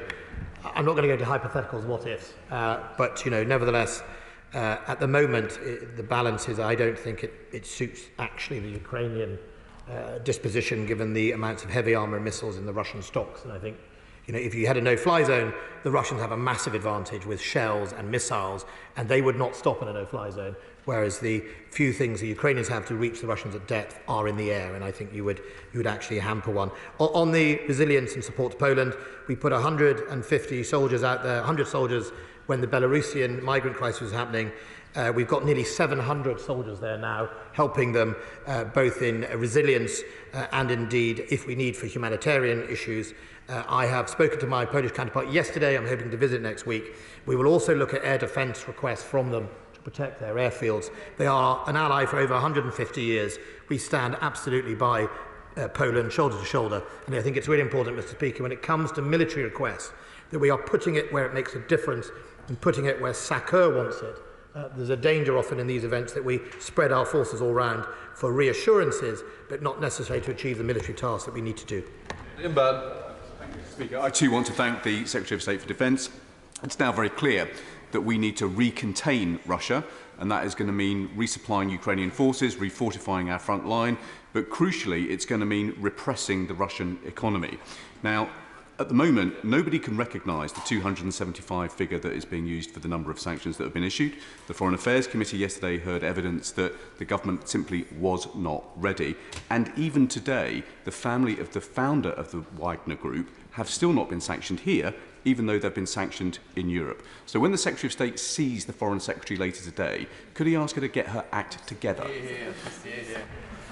I'd have to have pretty wide eyesight. She's in Washington at the moment. But if I were to, I had some massive binoculars, I would definitely pass it on. Look, I'm happy to try and get to the bottom of all the figures, both the amount of money that has been sanctioned. The statistics I had is that the UK have frozen more funds in London than Europe and the United States completely, and I think that matters. The construct of sanctions are all different in different countries, but I'd be very happy to look into that. And look, I don't think there should be any hiding place, and nor does the Foreign Secretary, for any of these Moscow hoods that are running around, including the dreadful Wagner Group. John Barrell. Okay, thanks, Mr. Speaker. In commending the government for its robust response to this dreadful invasion, and notwithstanding existing levels of support and our Article 5 commitment to NATO, the government is right to rule out a no-fly zone, and also to emphasise it's a difficult balance to ensure that any defensive support is calibrated not to escalate matters to a strategic level. With that in mind, talk of Polish jets being donated, what assurances can my right honourable friend give that this will indeed, whatever the outcome, achieve the right balance? Because a wider war would not serve the interests of any population, let alone Ukraine. Secretary of State. My right honourable friend makes some wise observations, but just on the jet issue and all lethal aid issue, it is, in a sense, unique for each individual country to make the choice it has to make. It is. You know, I have the duty of defending this wonderful nation, and it is those people I have to answer for, and we have to calibrate it as suits. And if the Polish government feels the security threat is so acute that it requires itself to do that, then I would fully understand their decision and stand by them. Remember, the countries that will face the direct consequence of a successful Russia in Ukraine are the bordering countries, because we know in Putin's mind some of those aren't, in his ideas, genuine countries, and some of those countries are the very countries that he historically feels should either be punished or indeed should be coerced into his way of thinking. Hilary Mann. Thank you very much indeed, Madam Deputy Speaker. In echoing the thanks to the Secretary of State and his team, could he pass on the House's thanks to all of his teams who are making this happen? On the Polish jets issue, it is of course a matter for Poland, but given that we've given manpads and anti-tank weapons, would he regard the gift of aircraft as a defensive system, which is the word he has used in his statement? Secretary of State. Well, I think it depends how you use those aircraft. If you are close air support to Kyiv, then it's obviously defensive. If you are seeking to enter another sovereign's territory, like Russian Air Force, then it is not. And I think that is important to recognise. But I'm afraid, as I said, I think it's a deeply bilateral decision for those countries. But as a friend and ally of Poland, we would stand by their decision. Sir Desmond Swayne. He was warning for months precisely what was coming. Why didn't we use the time that he gave us to forward deploy resources to deal with the inevitable flow of applications from refugees that was coming? Secretary of State. Quite know how to answer that question. Look, I think the importance is we're going to fix the here and now. Patrick Grady. Thank you, Madam Deputy Speaker. How much of the MOD spending in response to the crisis is going to be accounted for as ODA? What impact has the government's decision to slash the aid budget and abolish DFID had on its ability to coordinate the humanitarian response? Secretary of State. I'm not sure the government's decision to abolish DFID affected President Putin's judgment one bit. Tim Lawson. Madam Speaker, can I applaud the personal lead being taken by my right honourable friend and the strong role of the MOD and our forces? The Home Affairs Select Committee this morning took worrying evidence from the Ukrainian ambassador and Ukrainian support groups. Can I make two requests from that? Firstly, there are reports that there are many thousands of Ukrainian children unaccompanied across the border who've been taken there for safety, and that number is growing. Can he make the offer that when the welcome humanitarian and military supplies go in military planes, he includes personnel from SAFA, the largest employer of social workers, to help with the safeguarding worries that are now carrying on the border, and preferably bring them back to the UK and do the checks that may need to be done in the UK, where you don't need to change the law to grant them a 6-month visitor visa at the very least. And secondly, my Ukrainian constituents tell me that their friends in Ukraine are ordering over the internet body armour from British companies because they are desperately short for their reserve and volunteer forces. We need to do more to help equip those people who have bravely gone to the front line and weren't part of the standing military and don't have the sort of kit that we would expect. Secretary of State. On the last point, included in the increased package is more body armour alongside many of the countries that donated in the conference in February. Madam Speaker, I'm slightly in danger of entering into Home Office questions here. I know they were yesterday. While I was a Home Office Minister, one of the greatest delights was not being the Immigration Minister, but rather the Security Minister. So all I would say is I understand the feeling in the House, so does the Home Secretary, so does the Prime Minister, and we are working to resolve that speed as quick as possible. As for the internal details of different immigration schemes, I would gently refer my honourable friend, the right honourable friend, to the Home Office. I will protect the Secretary of State from the temptation to stray out with his own territory. Barbara Keeley.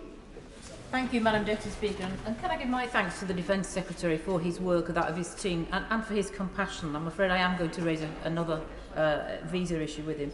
My constituent is trying to get his young niece to the UK after she fled her home in Ukraine. After endless bureaucratic checks and delays, they've been told today she has to travel nearly 300 kilometres across Poland to get the decision on her visa.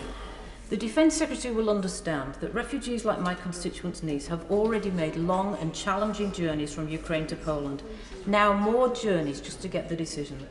My constituent calls the government's approach to people fleeing the war in Ukraine inhumane.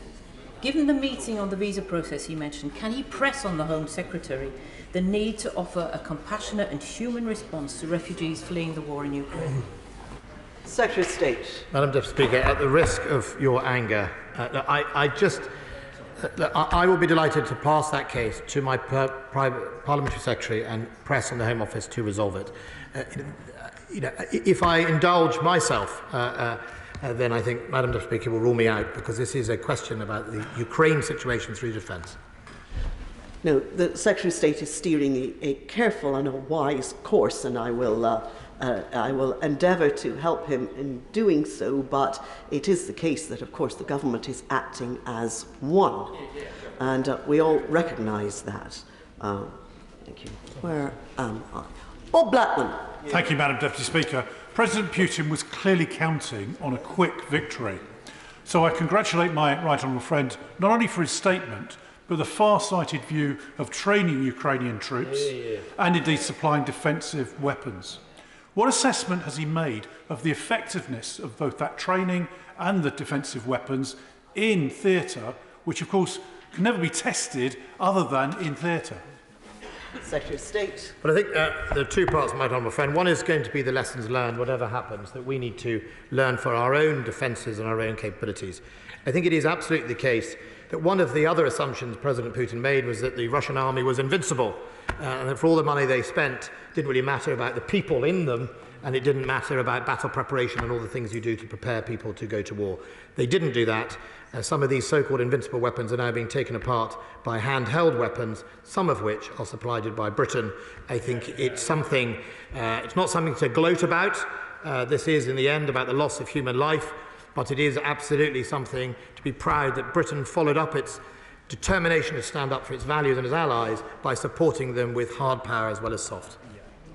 Stephen Flynn. Thank you, Madam Deputy Speaker. I think in terms of the military response, the Secretary of State can and must be commended wholeheartedly. However, I don't necessarily share his enthusiasm for the government's humanitarian response. Indeed, I spoke with my constituent Maria this morning, whose family in Poland can't even get clarity from the Home Office as to whether they should continue with pre-existing visitor visas or indeed go for a family visa. Quite simply, it is a shambles. So when he meets with the Home Office this afternoon, can I ask the Secretary of State for Defence, for want of a better phrase, whether he will stick a rocket right up the Home Office? Yeah. Secretary of State. I think just on the immigration pathway, first of all, the overall number of 200,000 for family and uncapped for humanitarian is a good thing.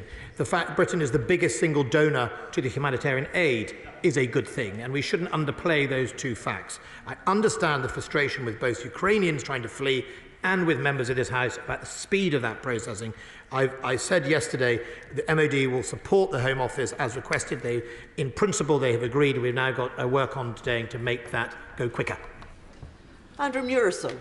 Exercise cold response and reinforcing Tapper camp are very welcome, and they will reassure our Scandinavian and our Baltic colleagues. But what is being done specifically with Lithuania, which is very much at risk, since Putin's next move might very well be an attempt to link Russia proper with the Kaliningrad Oblast? My right honourable friend raises a really important point, and it's that point about why these countries must take some of their decisions bilaterally, because they will face the consequence of a successful Russia in Ukraine and what will happen next. And that's why we pay extra attention to the Baltics. The right honourable gentleman, the front bench spokesman for defence, is going today to Estonia. I was happy to facilitate that, and I will also the SNP if they wish to visit. It's important that we work through the Balts together. There are 4, I think, enhanced forward battle groups there, and they've got to make sure they are well coordinated. For a time, we put some of our Apaches through Lithuania, but as he rightly points out, we're acutely aware of, I think, the area called the Suwalki Gap, which is the gap between Belarus and indeed Kaliningrad, which could be exploited for Russia's purposes. Ben Bradshaw. At risk of destroying the Defence Secretary's career, the reason he's getting all these questions on refugees is because honourable members on both sides of this House wish he were in charge of the Home Office. But leading on from the question of my honourable friend, the member for Halton, how confident can he be that if we don't confront Putin more directly now in Ukraine, we're going to have to next month, next year, somewhere else in Europe? I think that is, I'm afraid, the $60 million question, and I think we have to all be mature about how we work that out through analysis, through talking to people that understand it. There is no easy answer. Is he acting irrationally? Yes, he is. Why would he have done this? Is he acting out of an ambition far beyond his perceived threat of NATO? Yes, he is. He's written that himself, and he's made speeches about it. Does he take a view that there are a number of countries in NATO that don't really belong in NATO? Yes, he does. That's very dangerous for the West. That's why I say, and I say with all passion, that we have to work at making sure we keep our alliances completely strong. That is the thing that makes a difference to him, plus the economic sanctions, plus the fact that his legacy now is he is done. If he has any mistakes, Madam Deputy Speaker, if he's going to make a mistake, it is to present that somehow he can survive this in his political reputation. If he wanted to further Russia, he's damaged Russia and sent it backwards. If he wants to further his case as a great leader, he is now contained in a cage of his own making. Sir Robert Neal. Thank you, Madam Deputy Speaker. I'm going to only briefly join the queue of those expressing our thanks that the Secretary of State and his department are now involved in trying to sort out a very sorry process in relation to visas, and I'll perhaps use the good offices that he suggested to take up a particular case. But may I return to the issue of evidence gathering of war crimes? Because isn't it important that in terms of future deterrence, not just to Putin, but of the rest of his regime, it's very clear that we are deadly serious about the gathering of war crimes. That it may take many years before we're ever in a position to prosecute them. It may be necessary to look, as has been suggested by some, at a dedicated international criminal tribunal to deal with jurisdictional issues. But will you agree with me it's important that we send the message that we're not going away on this? We will amass the evidence, and for however long it takes, we will pursue them, not just Putin, but right the way down the chain of command for those who are responsible, because when his regime falls, like Milosevic's, it will, then the democracies of the world are coming for him. I agree with my right honourable friend 100%, and my honourable friend, the Minister of the Armed Forces, met with the ICRC only last week, I think, to discuss exactly that. It is absolutely right. They know that the long arm of justice will follow them forever. And he also says something that's really important. This cannot be swept away by just one man in the Kremlin. Right down through the chain of command, right now, those commanders sending those young men to their deaths, they also need to face justice, military or international. Matt Rodder. Could I ask the Secretary of State, could I thank the Secretary of State for the calm and professional approach he's taken to this very difficult issue. Also thank him for the pressure he's applying to the Home Office to, quite rightly, speed up the fair treatment of refugees. Could he also speak to other government departments about the lengthy delays which some medical convoys are facing? I've had approaches from my local Ukrainian community, and I understand other members from across the House have faced this difficulty, and there does seem to be a genuine issue of red tape created by customs declarations. If he could raise that with other government departments, that would be a huge step forward.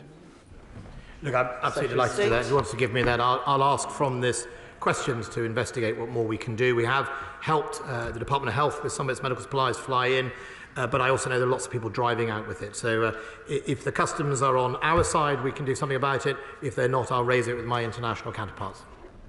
Aaron Bell. Thank you, Madam Deputy Speaker. My right honourable friend may be aware of both the reporting and indeed extraordinarily the opinion polls coming out of Ukraine that show that the people of Ukraine and the government of Ukraine regard the United Kingdom as foremost amongst their friends in Western Europe. And that is in no small part due to his leadership and his foresight, as others have said. Not only have we've supplied them 2,000 anti-tank missiles before the invasion, I welcome what he said in the statement today about what we're doing today. Can he assure me that all future requests for further defensive military equipment by Ukraine will be met in the same way? Secretary of State.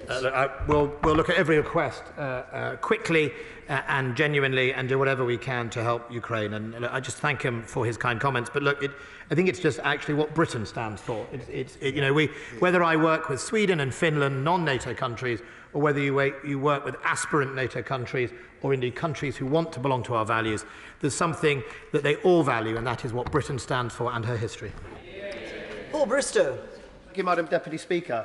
Russia's advance has been hamstrung by logistical difficulties, defections and now freezing temperatures, with the convoy advancing on Ukraine essentially immobile for the past few days. Does my right honourable friend agree that President Putin has badly misjudged the effectiveness of his own military and the resistance of the Ukrainians, who have been backed up by Western military aid and training? Secretary of State. Look, I think there are two major miscalculations by President Putin, and they are that first of all, that his military was invincible, and secondly, that the Ukrainian people would welcome him. I think his other major miscalculation was that somehow the international community was not united. He's wrong on that. Clive Afford. Thank you, Madam Deputy Speaker. Members from both sides of the House will wish him well with his discussions with the Home Office. It's a hard nut to crack. I spoke with a constituent of mine over the weekend whose family in Irpin. And when she asked me about a no-fly zone, I explained the situation to her. And I have to say the words came very difficultly, with some difficulty, because when you're facing someone who has a family in a war zone, it is very difficult to explain why you can't intervene, as much as I support the position that we're taking. She then responded by saying we need to be able to defend ourselves, and that they want access to more weaponry that we can supply to them. And I know he's providing Starstreak high-velocity anti-air missiles, and that he hopes that will be within the definition of defensive weapons. But that definition is in itself, is that a difficulty in providing the support that people from Ukraine are asking for? And is that something that's going to have to be kept under review? I think it's always kept under review depending on the actions of President Putin. I winced when you said the town of Irpin, because they are under daily artillery and missile bombardment, being literally flattened by the Russian forces. And I can only pass on my support and hope for your constituent that she gets through this, and we will do everything we can. I think when I speak to Ukrainians, it's really about the outcomes they want. They don't want to be bombed. They don't want to be shelled. They want to be able to patrol their own skies. We think there are other ways of doing that at the moment without risking a wider war in Europe, and that's why we think it is really important. Some of the mass devastation we see comes from artillery and missiles rather than the air, and I think that's why we need to find other ways of dealing with that. James Wilde. Thank you, Madam Deputy Speaker. Providing the Star Streak anti-air missiles will help Ukraine defend itself, and so is very welcome. But given the situation on the ground and the practical difficulties, will he look creatively at ways to deliver that training so this capability can be used by those brave Ukrainian forces? Secretary of State. Yes, we're looking at that at pace. Kerry McCarthy. Thank you, Madam Deputy Speaker. I welcome the very strong condemnation by the Defence Secretary of, in his words, the indiscriminate and murderous attacks on civilian areas. Can I ask him what the UK government's position will be next month on the UN-backed political declaration on restricting the use of wide area effect explosive weapons in populated areas? Secretary of State. Can I write to her, because it will be a Foreign Office lead? I understand the debate that is progressing next month. And finally, Margaret Ferry. Thank you, Madam Deputy Speaker, and I thank the Secretary of State for his statement and also the daily update briefings, which are excellent. With Russia repeating false allegations of the US supporting a Ukrainian military biological programme that would release deadly pathogens like the plague and anthrax, what new steps are the MOD and other government agencies taking to effectively tackle dissemination of false information like this? So the Honourable Lady makes a really important point that Russia has not given up on its false flag. It hasn't given up on its false narrative. In fact, it has shut nearly every avenue of information in Russia down on its people, which again I think shows the fear they are under. I think only yesterday they stopped TikTok in their country. We have to absolutely challenge, and we do challenge the false flags. As the Honourable Lady has seen, we call it out publicly. At some stages we did it by declassifying intelligence early on, which is not normally what we do. But also we should be genuinely worried when the false flags drop breadcrumbs toward chemical weapons or nerve agents or biological weapons. We should worry about that because we all worry what's behind that in the first place. Yes. Thank you. I thank the Secretary of State for coming to the House to keep us updated and for his thorough answers to a very large number of questions. We now move on to the next statement. I will allow people to leave quietly and take their places quickly. Thank you. We come to the statement by the Secretary of State for Business, Energy and Industrial Strategy, Kwasi Kwarteng. Thank you very much, Madam Deputy Speaker. And I just want to start by saying what a privilege it was for all of us to hear the historic address in the House yesterday by President Zelensky. I'm sure all members will join me in thanking him once again for his inspiring words, his great leadership. And it is with those words in mind, Madam Deputy Speaker, that we come, or certainly I come here today. With your permission, Madam Deputy Speaker, I'd like to make a statement on the UK phase-out of imports of Russian oil in response to Vladimir Putin's brutal and illegal invasion of Ukraine. The UK joins key allies, including the United States, in halting the import of Russian oil, which makes up 44% of Russian exports and 17% of the government's revenue through taxation. This action follows the most punishing set of sanctions that the British state has ever imposed on a G20 nation. Our trade, financial and personal sanctions are having an effect on the Russian economy. The ruble, as I speak, has now fallen by nearly 42%, and the Moscow exchange's stock trading has been shut since the 25th of February. The British government has sent a clear message to Putin's regime and to those who support him in his war against Ukraine. It is important to remember, Madam Deputy Speaker, that Russia produces only a fraction of the fuel products currently imported to the UK. In a competitive global market for oil and petroleum products, demand can be met by alternative sources of supply. And as a result of international revulsion at Putin's invasion, Russian oil is already being excluded from much of the market, and currently it is trading at quite a sharp discount from other crude oil sources. But we want to go further, Madam Deputy Speaker, Yesterday, I set out that the UK is phasing out imports of Russian oil during the course of the year. This transition will give the market, it will give businesses and supply chains more than enough time to substitute Russian imports. Businesses should use this year to ensure as smooth a transition as possible so that consumers will not be affected. The government will work with companies through a new task force on oil to support them to make use of this period in finding alternative suppliers. Yesterday, I spoke with businesses, unions and representatives from the sector, and of course, I and officials in BEIS will continue to engage and support British business. While Russian imports account for 8% of total UK oil demand, the UK is also, one should remember, a significant producer of both crude oil and petroleum products. We participate in a global market for these products, and we have resources in place in the unlikely event of supply disruption. Over the course of the year, the task force we set up will work closely with international partners, including the USA, the Netherlands, and the Gulf, to ensure alternative supplies of fuel products. Last week, I addressed the International Energy Agency, and tomorrow we will have an extraordinary meeting of the G7 energy ministers to discuss further steps.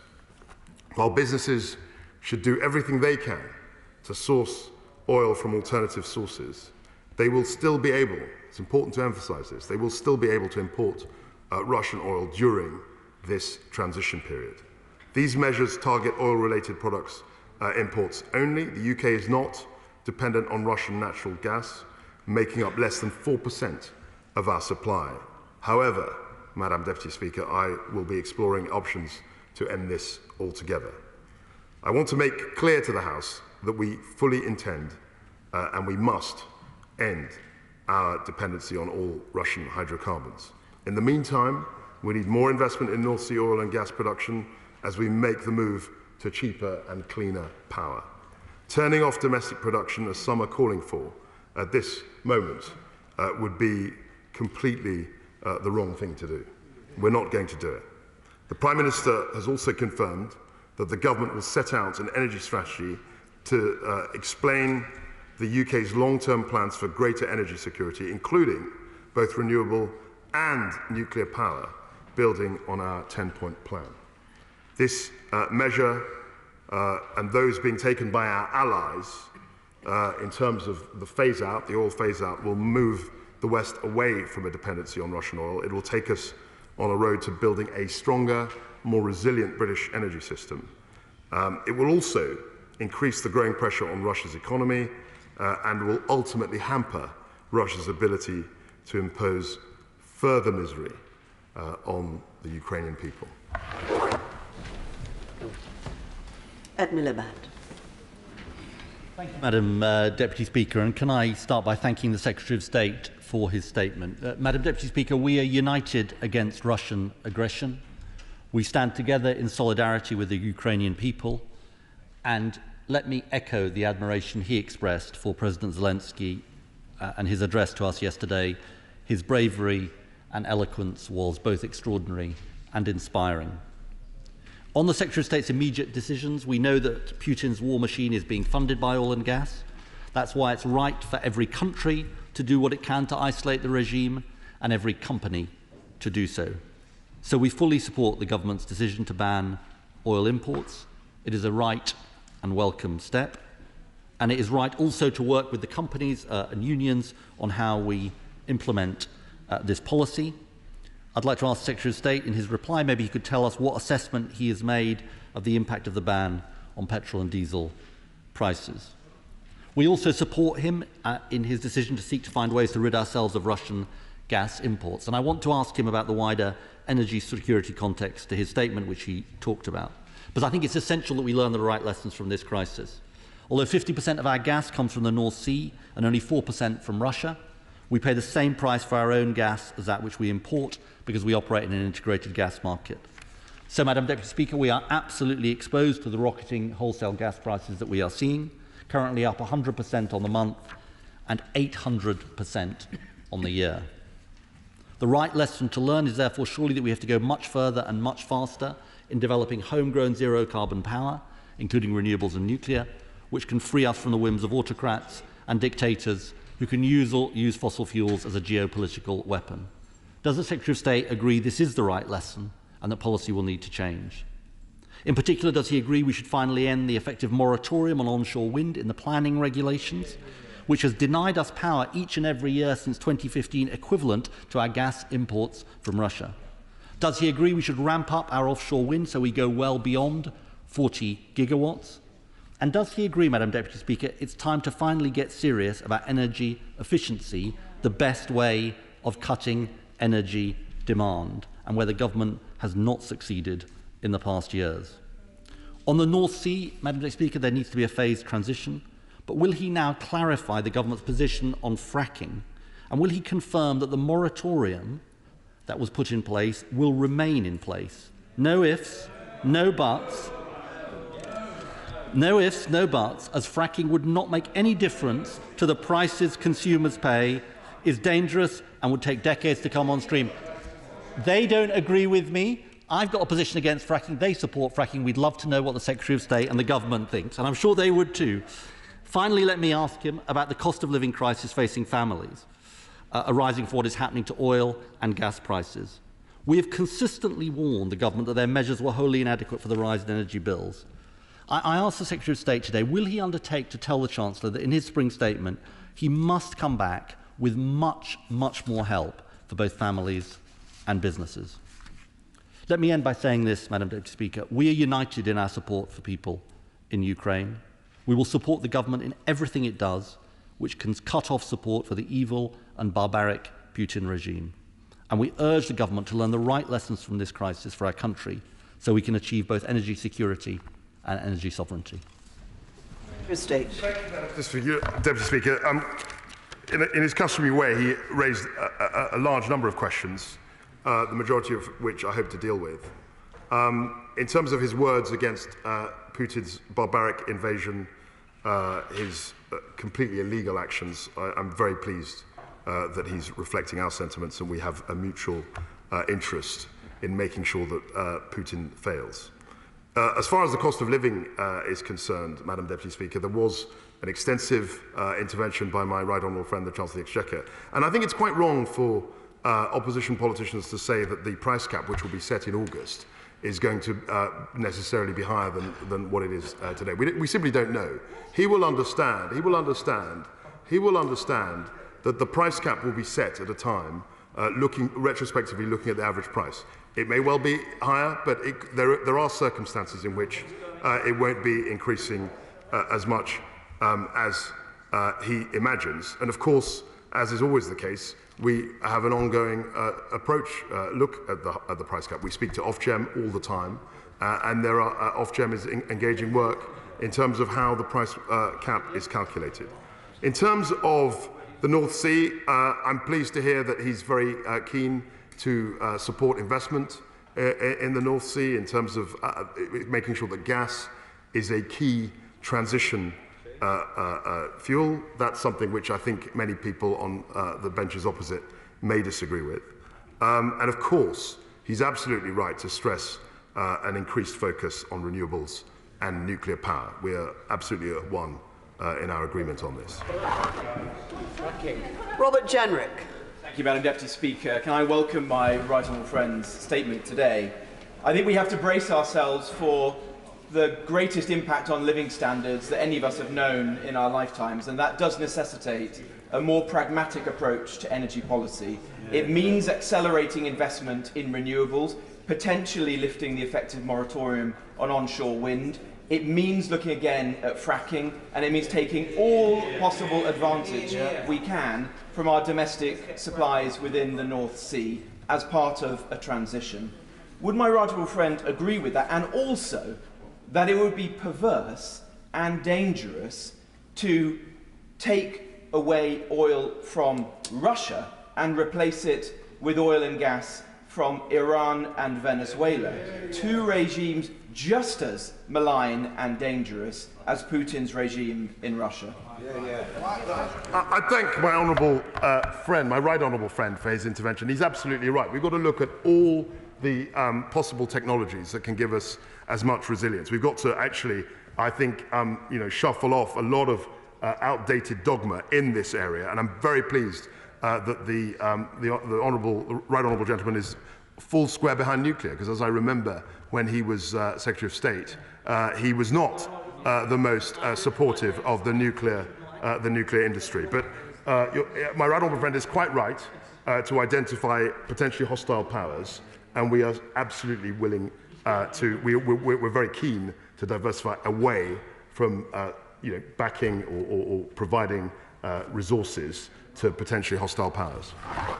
Stephen Flynn.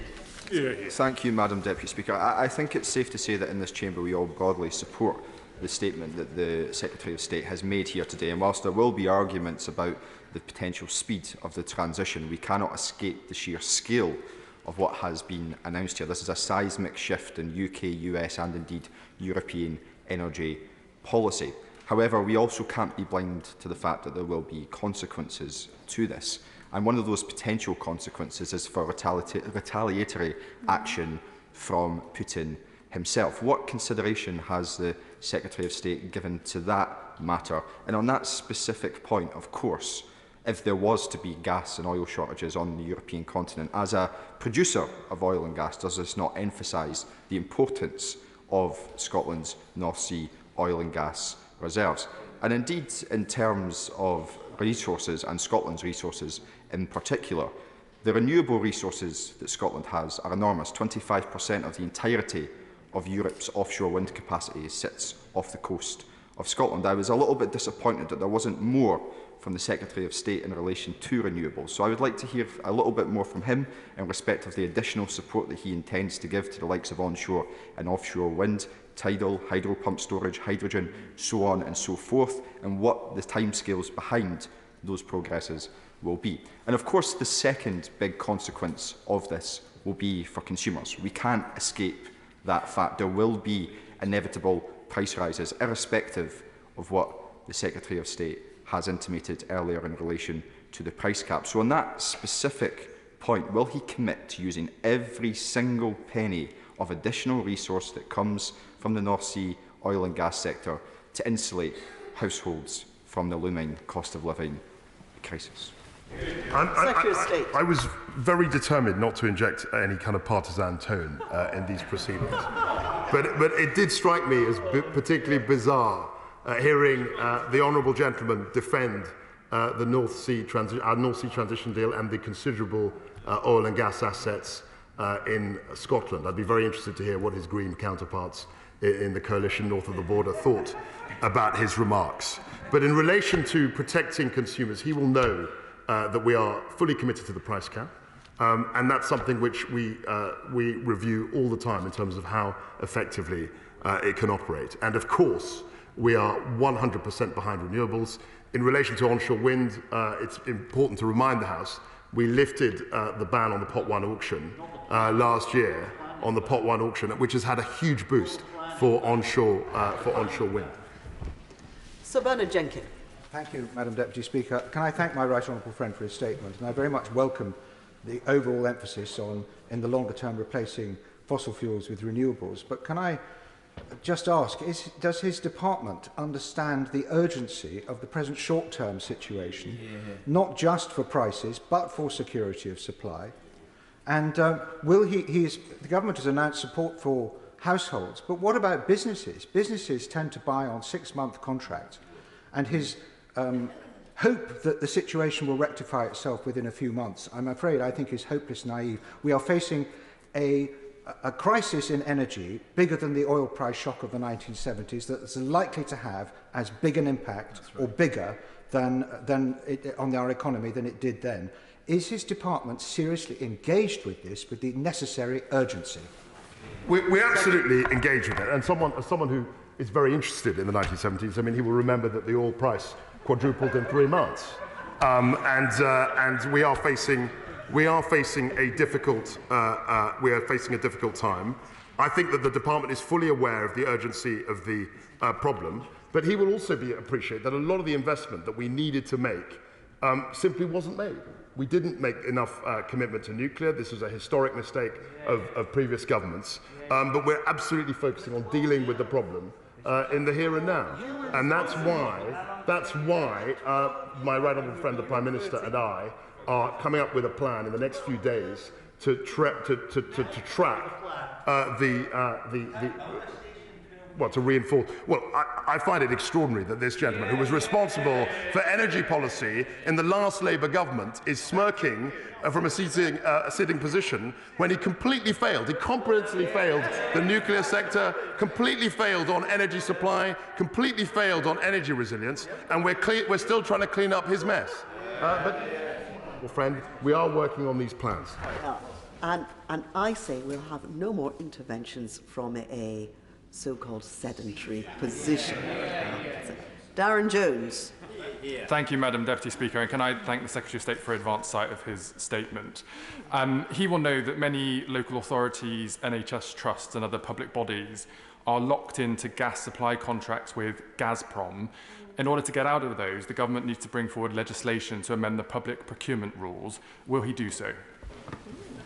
So the position with respect to Gazprom is that it is not, the UK company is separate from the parent, but of course, should anything happen to Gazprom, just as any other shipper or supplier of energy, we will take the appropriate steps if anything untoward should happen to that distributor and supplier. Sir Desmond Swain. When we sanction Russia, we also sanction ourselves. And we need to be clear with the British people that this is a sacrifice that we're expecting them to make when the Ukrainians are making so much greater sacrifice, don't we?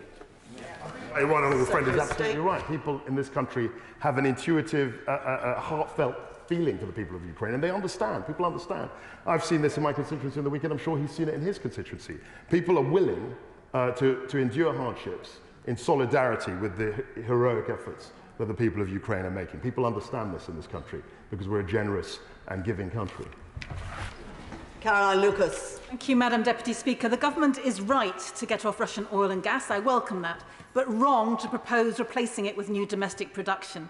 Our dependence on fossil fuels is what got us into this energy crisis in the first place. That's why many of us, including the International Energy Agency, are calling for no new licences. Because the real insanity is to try to get out of one crisis by plunging ourselves into another. More extraction from the North Sea will keep our bills high, will drive us past safe climate limits, and fracking will not help. So will he use this moment to launch an emergency green revolution? Will he get serious at last about energy efficiency? And will he wean the UK off not just Russian and oil, not just Russian oil and gas, but all oil and gas now? So on this question, I have to confess, the Honourable Lady and myself have completely different views. We're diametrically opposed. I agree with her on the net zero commitment. But this idea that we can simply switch the lights off, so to speak, on oil and gas is absurd. It's completely absurd. And we need to have investment in the North Sea. No, well, I think I said quite clearly, no more shouting when people are sitting down. Alan Cairns. Thank you, Madam Deputy Speaker. Can I commend my right honourable friend's statement and pay tribute to him and his predecessors for the diversification that they have made to the supply and security and sources of energy mix over recent years, in spite of the lack of investment in nuclear during the 2000s leading up to 2010. But does my right honourable friend agree with me that oil will remain a key source of energy for some time to come as we are transitioning? And therefore, what consideration has he brought about, or what consideration has he made to bringing about influence on OPEC nations to produce more oil so that the global supply can be better managed? My right honourable friend raises a particularly important point. We had a discussion at the IEA Ministerial only last week where we all agreed as a collective to increase or to release our stock and this was an American initiative which we supported. And clearly, we need to work as an international community to make sure that we can provide enough supply to dampen the increase in prices that we're seeing. Mick Whitley. Thank you, Madam Deputy Speaker. Whilst I welcome the spirit of these plans, I urge the government to act even faster. Russian gas and oil constitutes just a tiny fraction of the UK's energy mix, and we must break this last lifeline to the Putin regime as soon as we can. I'm also deeply concerned to hear members opposite call for a resumption of fracking, which would be a betrayal of the commitments we made to the world in Glasgow just 5 months ago. Will the Secretary of State today commit to ruling out further investments in fossil fuels and instead pledges Department support for an ambitious new Green New Deal and wide-ranging investments in renewables, including the Mersey Tidal project, so that we can finally set ourselves on the path of true energy independence? Thank you. Secretary of State. I have to say, as Energy Minister and now Secretary of State, I've been totally committed to increasing the supply and production of renewable power. We reopened the Pot 1 auction for onshore wind. For the first time ever, we had a tidal stream, a pot ring fence for tidal stream technology. I've introduced an annual auction for offshore wind. So I'm completely with him, being 100% behind the renewables and the green revolution. Andrew Boy. Thank you very much, Madam Deputy Speaker. Can I thank my right honourable friend not only for his statement today, but for his continued and unflinching support for the oil and gas industry that I am very proud to represent much of in West Aberdeenshire and Kincardine. And can I ask him on that, is it not absurd, despite the importance as being brought home to all of us through the tragic scenes that we're seeing on television right now of energy security, that it continues to be the Scottish Government's official position that we should have no new licences, no new exploration and no new drilling in the North Sea? So my answer to my honourable friend is absolutely right. It was a North Sea transition deal. And transition is the key word. It's a North Sea transition deal, not the North Sea extinction deal, which the honourable member and his Green friends north of the border are pursuing. We have a very, very different approach, I'm glad to say, from members of on the benches opposite, and long may that continue. Dave Duggan. Many thanks, Madam Deputy Speaker. Transition is the key word, and the Minister has just said that, and we need to pivot very quickly towards renewable energy. But this is a sharp reduction in oil and gas imports, 8% from Russia, and we welcome that. Insofar as that will lead to a net reduction in availability of oil and gas, it will also lead to a net reduction in emissions, which won't be maintained. We will need to supplement that demand in the short term. What discussions does he plan to have with Scottish Government to ensure that we can meet that with the maximum economic benefit to oil and gas services companies? I'm very happy to speak to colleagues in the Scottish Government about these issues. And he should remember that, yes, we are banning the import, but it's a phasing out. We could have gone down the US route and had a 45-day grace period, but that would have been too disruptive to the supply chain. But I'd be very happy to talk to him and his Scottish Government colleagues about how we can manage that process. And that's exactly why, in the statement, I've also announced the formation of a task force to deal with that transition. Richard Fuller. Deputy Speaker, with regard to the UK's Russian oil ban, I am convinced of the moral case, although I am sceptical about the efficacy of such a ban in the long term. I welcome my right honourable friend's commitment to keeping all options open, but he'll be aware that there is moving faster on transition to green puts greater costs on technology risk on households. So will he look again at options on insulating homes and government support for home insulation as part of the package? My honourable friend, as other members across the House, is quite right to focus on energy efficiency, because clearly that's a big part of this conundrum. I think we've had some successes, but we've also done things not as effectively as we could have done. I mean, there were elements of the Green Homes Grant that worked, and there were elements that didn't work as well. And I'm constantly trying to improve the offer on the energy efficiency. It did with the public sector. Carrie McCarthy. Thank you, Madam Deputy Speaker. The Minister has been asked twice now, very specifically, about fracking and has completely avoided answering the question. Would you like to have another go? A go, and I will be very clear. I will, and actually, funnily enough, I was a minister at the time this written ministerial statement on fracking, hydraulic fracturing was made. The government has always been clear that we will take a precautionary approach and support shale gas exploration if it can be done in a safe and sustainable way. That remains our position, and we will be evidence-less. This is what we wrote and said in 2019. and we're still committed to that. Rob Halfon. Thank you very much, Madam Deputy Speaker. I thank my right honourable friend for his statement. In terms of oil prices, my right honourable friend will know that prices at the pumps are reaching £1.60 per litre for hard-pressed motorists. They're paying around £16 more than a year ago. Hauliers are paying more than £120 every time they fill up at the pumps, and this is literally unaffordable for most people around the country. I recognise the government have done a lot with fuel duty free. The Irish have announced today a rebate of 20 cents on petrol, 15 cents on diesel. We must do the same, and I know he's got to make the case to the Treasury, so you mustn't just fob me off. He's got to make the case. And will he just finally introduce Pump Watch, as recommended by Fairfuel UK, which will monitor prices from the big oil companies to make sure that motorists are not ripped off at the pumps when the oil price either rockets when the petrol pump price rockets when the oil price goes high and goes down like a feather when the oil price lowers. There is no honourable or right honourable member in this House that has done more for the motorist over the last 12 years than my right honourable friend, and I completely hear him on his imprecation to the Treasury in terms of helping consumers. I think my right honourable friend, the Chancellor, did give a wide range of measures which offer some support, but we're always happy to talk to him to see how we can improve the offer. Sammy Wilson. Mr. Speaker, it's a great pity it's taken a war in Europe to show just how mad our energy policy is, but nevertheless I do welcome the comments by the Minister today when he has said that turning off domestic production of North Sea oil and gas would be completely insane right now.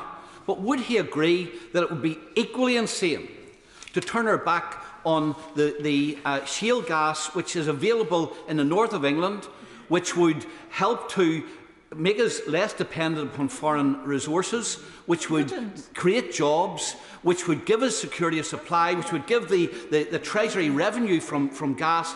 And does he agree with me that the decision by the Prime Minister not to have concreting over the wells, which are already there, is the first step to leading to the exploitation of that gas? In conversation with my right honourable friend, the Prime Minister, we were clear that it didn't necessarily make any sense to concrete over the wells. We're still in conversations about that. And as I've said, our position from the moratorium has always been the same. If it can be done in a safe and sustainable way, the government is open to the idea of fracking. We've always said this. This position has not changed. And with respect to the North Sea, I fully agree with everything he said. Selene Saxby. Deputy Speaker, and can I thank my right honourable friend for his statement this afternoon and for the work done by this Conservative government to increase our renewable energy capacity by 500%.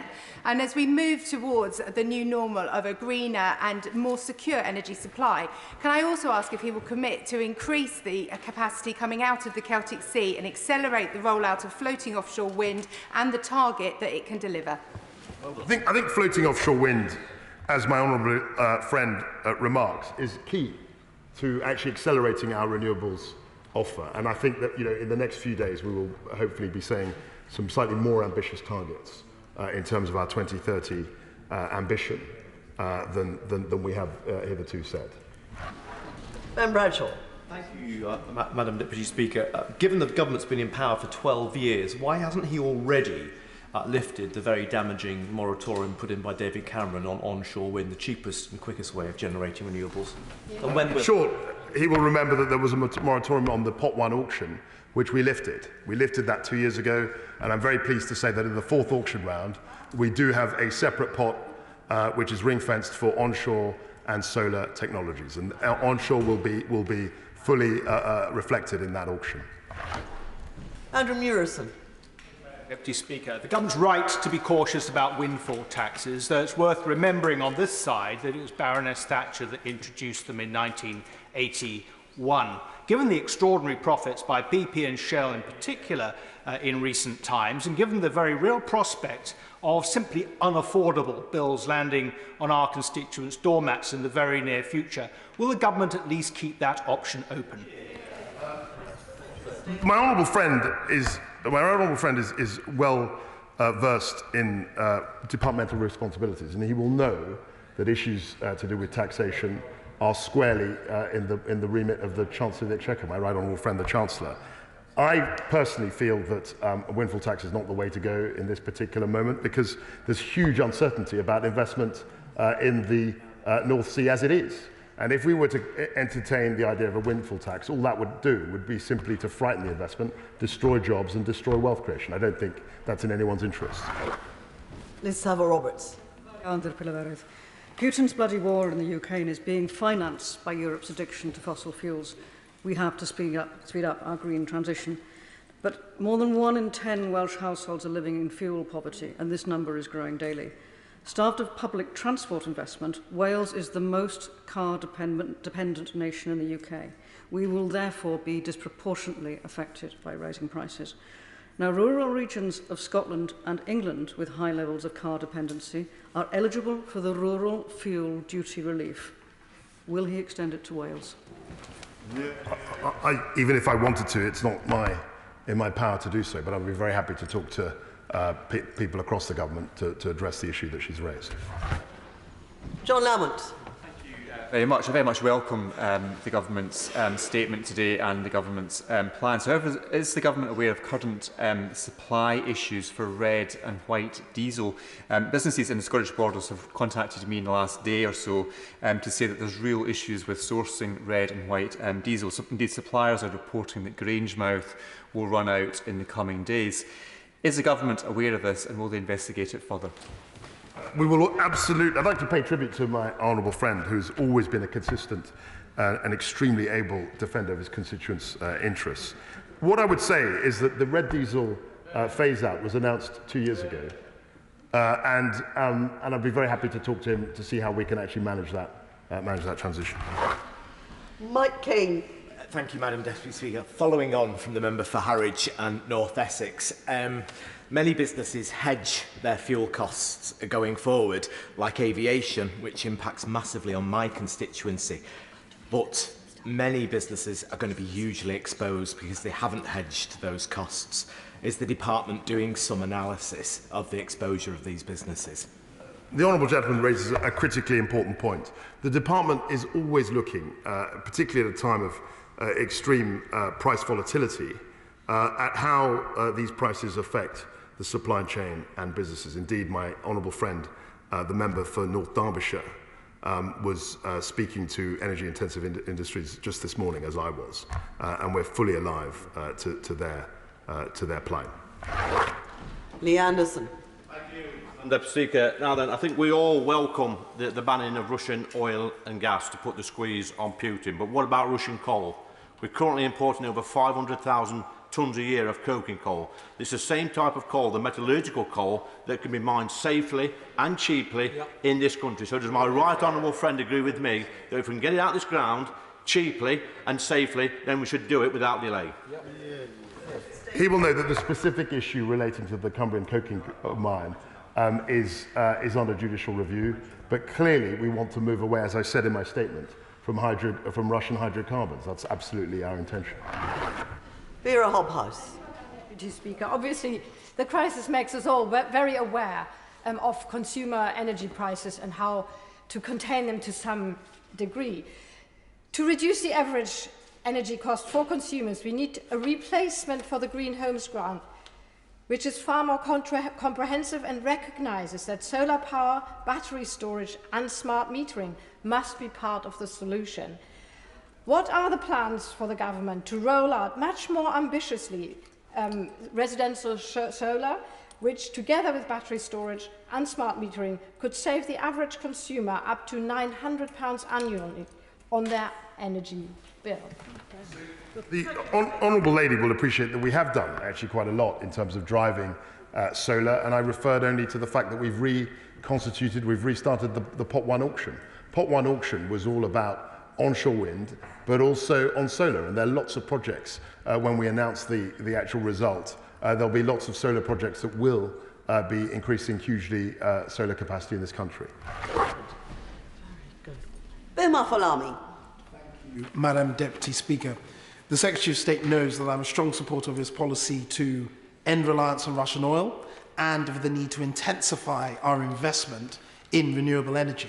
There are many rural communities and constituencies like my own, and I suspect across the country, that rely on heating oil. What plans does the Secretary of State feel that his oil task force will do around securing the availability of heating oil, securing the price of heating oil that it doesn't rise out of ordinary people's reach, and also intensifying home efficiency, energy efficiency for homes, particularly for older buildings that you find in many rural communities in areas like my own?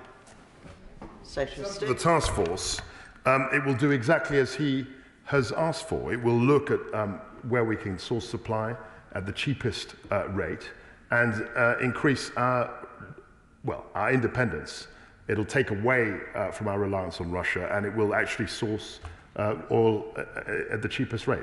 There is an issue in terms of heating oil in relation to further interventions, and we're in discussions with Treasury as well as others across the government all the time in relation to seeing how we can improve or rather lessen the burden on our people.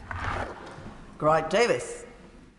The Secretary of State will know that his department refused support for the Swansea Bay tidal lagoon, but nevertheless it is going ahead as the new Blue Eden Lagoon project. So instead of looking again at fracking, which generates 5% fugitive emissions, which makes it worse than coal for climate change, will you look at supporting the Welsh Government and Wales overall in marine technologies and renewable technologies, alongside looking at organic batteries at scale, which can actually store these renewables without causing pollution?